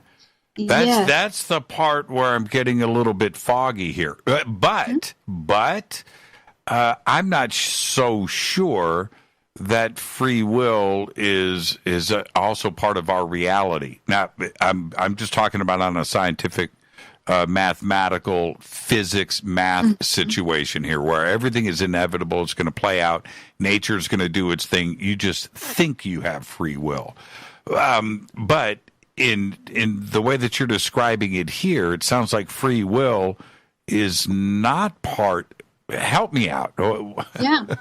So, and you're right. I mean, the way that we look at it from this perspective, we feel completely helpless, and that we are basically at the mercy of all of these things, not just our reality, but the physics of this creation are limiting our ability to even move. But free will, and this is why I talked about consciousness and why I talked about the perspective of looking at these things, not to get tied up in the concept of reptilian races or, these different kinds of races that we feel are negatively imposing on the humans here, taking genetic material without our permission. We need to understand there's another level to this, and that level is consciousness. As infinite consciousness, we are fractals of that consciousness experiencing this human life. And in this human dimension, we are experiencing our life, but in a sense, we have agreements to how we're going to experience this. How do we make those agreements? We make those agreements based on the aggregate experience of our entire history of being human or participating in this consciousness. So from the origin of your existence, we talked about those lineages of your father and mother, all those historical lineages that we are sharing with what I call a network. That's your family. Your family are all the people that you share information with. We are cycling in those families through certain experiences, through certain pain, and it's basically what that consciousness has chosen to experience through the embodiment of that ancestral lineage. So it's going to pop up in your great-great-grandfather, and the same dilemma, the same blockage, the same concept, belief system is going to be popping up in your own mother or your own self. And what that allows us to understand is that we're cycling through these kinds of patterns of behavior, that what is lacking is the conscious awareness, the conscious evolution from those thought programs. We transform that, and we now change the vibration of our entire organism as a human. We then have the ability to experience other forms of reality, other things. So when we finish our life here, this current timeline, we can move on to other aspects of our reality. I want you to imagine for a moment that there's a web. You are at the center of that web. And your consciousness is wherever you are aware is what is experiencing at that moment. Okay, so you're at the center. You're aware of this present moment, listening to this radio show. That's where your conscious awareness is. Mm-hmm. However, to this web, there are other aspects of yourself that are conscious, that can be conscious depending on your access to them. So the more that we become conscious of the other fragments of ourself, which are basically dispersed within multiple dimensions of our reality, we have alien aspects of ourselves, we have animal aspects of ourselves, we have many different parts of ourselves. We are interrelated and connected with other beings as well, which are sharing those experiences. So the reason why I'm taking it to this level is because I want you to understand that as a human race, we are connected with those extraterrestrials that are also experiencing. We are heavily connected with them. So ultimately, where our free will comes in is where our consciousness is aware.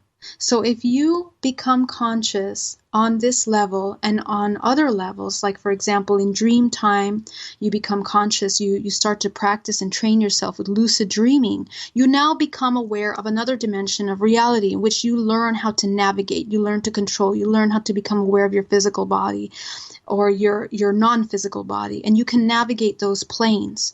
So because in these planes, this is where this contact occurs. It occurs in other dimensions of reality. We're talking about interdimensional beings here. We want to give them the name of extraterrestrials because our concept of reality is just the physical earth and then space as it was shown to us.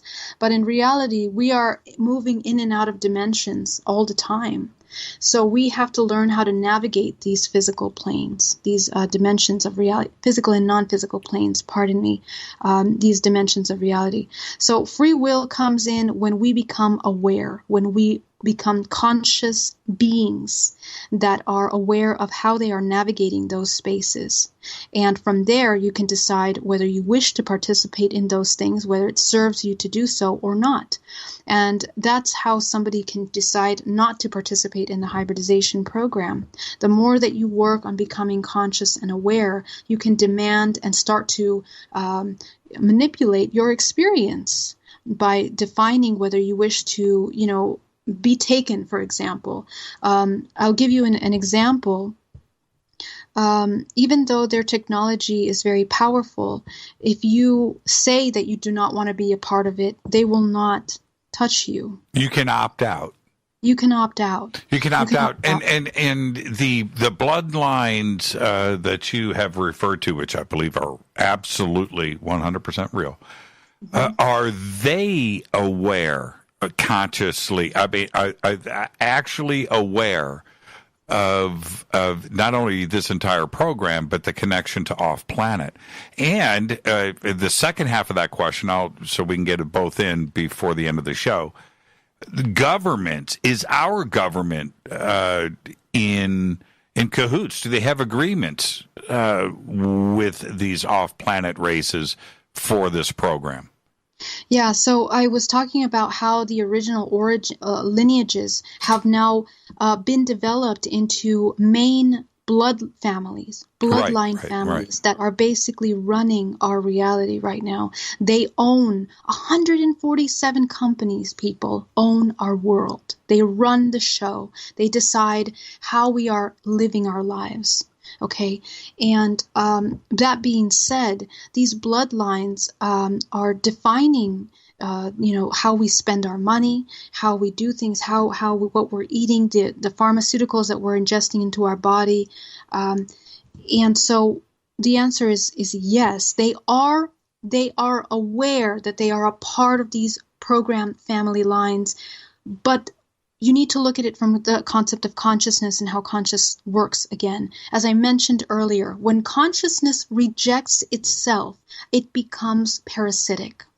So this conscious person, this being, this essence of consciousness has decided, I no longer want to be conscious and aware. So now I will go into, and when consciousness doesn't become aware, we go into the lower levels of our body, into the lower levels of existence. Our vibrational frequency now becomes parasitic, meaning that we require from others to survive. Right. That means that now we're doing, terrible things to take from other people. So this is what it is. So this governing organism that has taken over our reality has become parasitic to take from those beings that are incarnating in this planet to experience life, to feed off of them. That's why they talk about these archons and these beings that are feeding off of us. That is extremely real. And it's so real that, it's worse than a horror movie, really, because the technology that is being put into our reality, the things that are being manipulated,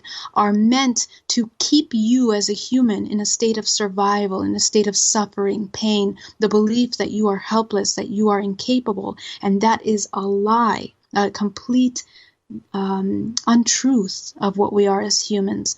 So when consciousness becomes aware of itself, it can then choose not to experience those things, and it has the ability to discern what is real and what is not.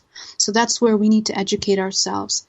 So and when we are not conscious, we are thinking that what we're doing is okay. It's okay to be parasitic. It's okay to take from others. So we have to check ourselves. Just like these family lineages have chosen that state of consciousness, it doesn't mean that it makes it wrong, Jimmy. Because in this reality, we have duality. And in this dimension, it's based on the law of three. We have the Father, the Mother, and the Son. We have positive, negative, and the product of that combination of energy, which creates life. Okay, that's the basic law of creation in this reality. So in that same way, we require both dualistic existences to create everything. So we need both of those. And as a matter of fact, in order for a human to become conscious, they need to be able to integrate both dualistic aspects of themselves. They need to be aware of both sides, accept them, understand them, learn them, educate themselves on what they are, so that they can then become whole and complete. That's just the right natural physics of nature, of everything in this reality. It's a delicate balance between, good and bad, between positive and negative energy. So that's the kind of perspective we need to have when we think about these things. The government is very much doing these things to destruct, to heavily invert what is pure, what is divine, what is right in this reality. And we have to have the consciousness to be able to be aware and discern what is true from what they're telling us, from what we're watching, and pull away from that. We need to come into a state of purification, of cleansing, of consciousness to begin to become basically free will. We need to take our free will and understand what it means. There's a responsibility to that. What an amazing conversation tonight, Geraldine. I want to thank you for this. Where can everybody reach out to you? What's the easiest way to do that? Thanks so much. If you would like to get a DNA reprogramming with me, you can visit GeraldineOrozco.com. If you are an experiencer, a hybrid mother, father that is experiencing, you can visit hybridmother.com. And I am very happy to serve in any way I can and answer your questions. Thank you so much for having me on, Jimmy. It's been a pleasure. Thank you so much, Geraldine. Be safe out there, and I look forward to our next conversation. Thank you so much. Geraldine Orozco. The links for Geraldine are over at jimmychurchradio.com. Day one of our amazing Women Week here on Fade to Black. Want to remind everybody that tomorrow night, Hanovi Strong Deer is going to be here. Another first-time guest. You're not going to want to miss tomorrow night's show. Wednesday night, it's Kathleen Martin. And I can't wait for our conversation with Kathleen. And then Thursday night, Dr. Lynn Katai. And speaking with Geraldine right now, this is one of the amazing parts of all of this, talking about DNA. And when we go back, think about the amazing conversation that we just had tonight, right? How does a particle combine with another particle that doesn't have a brain, right? Blood. How do particles combine at the atomic level to the point where her and I are having a conversation that you are listening to, and we are discussing consciousness? How is that possible? Science doesn't understand how this happens, because a cell phone is made out of those same particles. This pen is made out of those same particles. What's the difference that makes us who we are?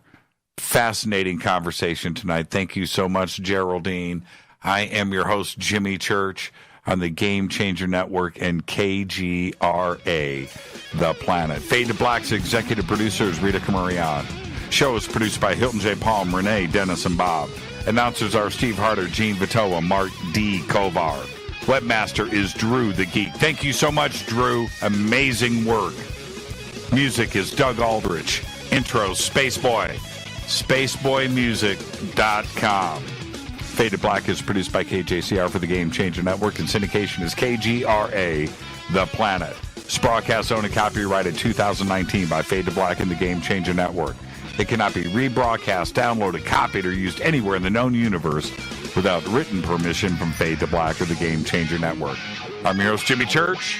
Until tomorrow night with Hanovi Strong Deer, I want everybody to be safe. Go Beckley tapping.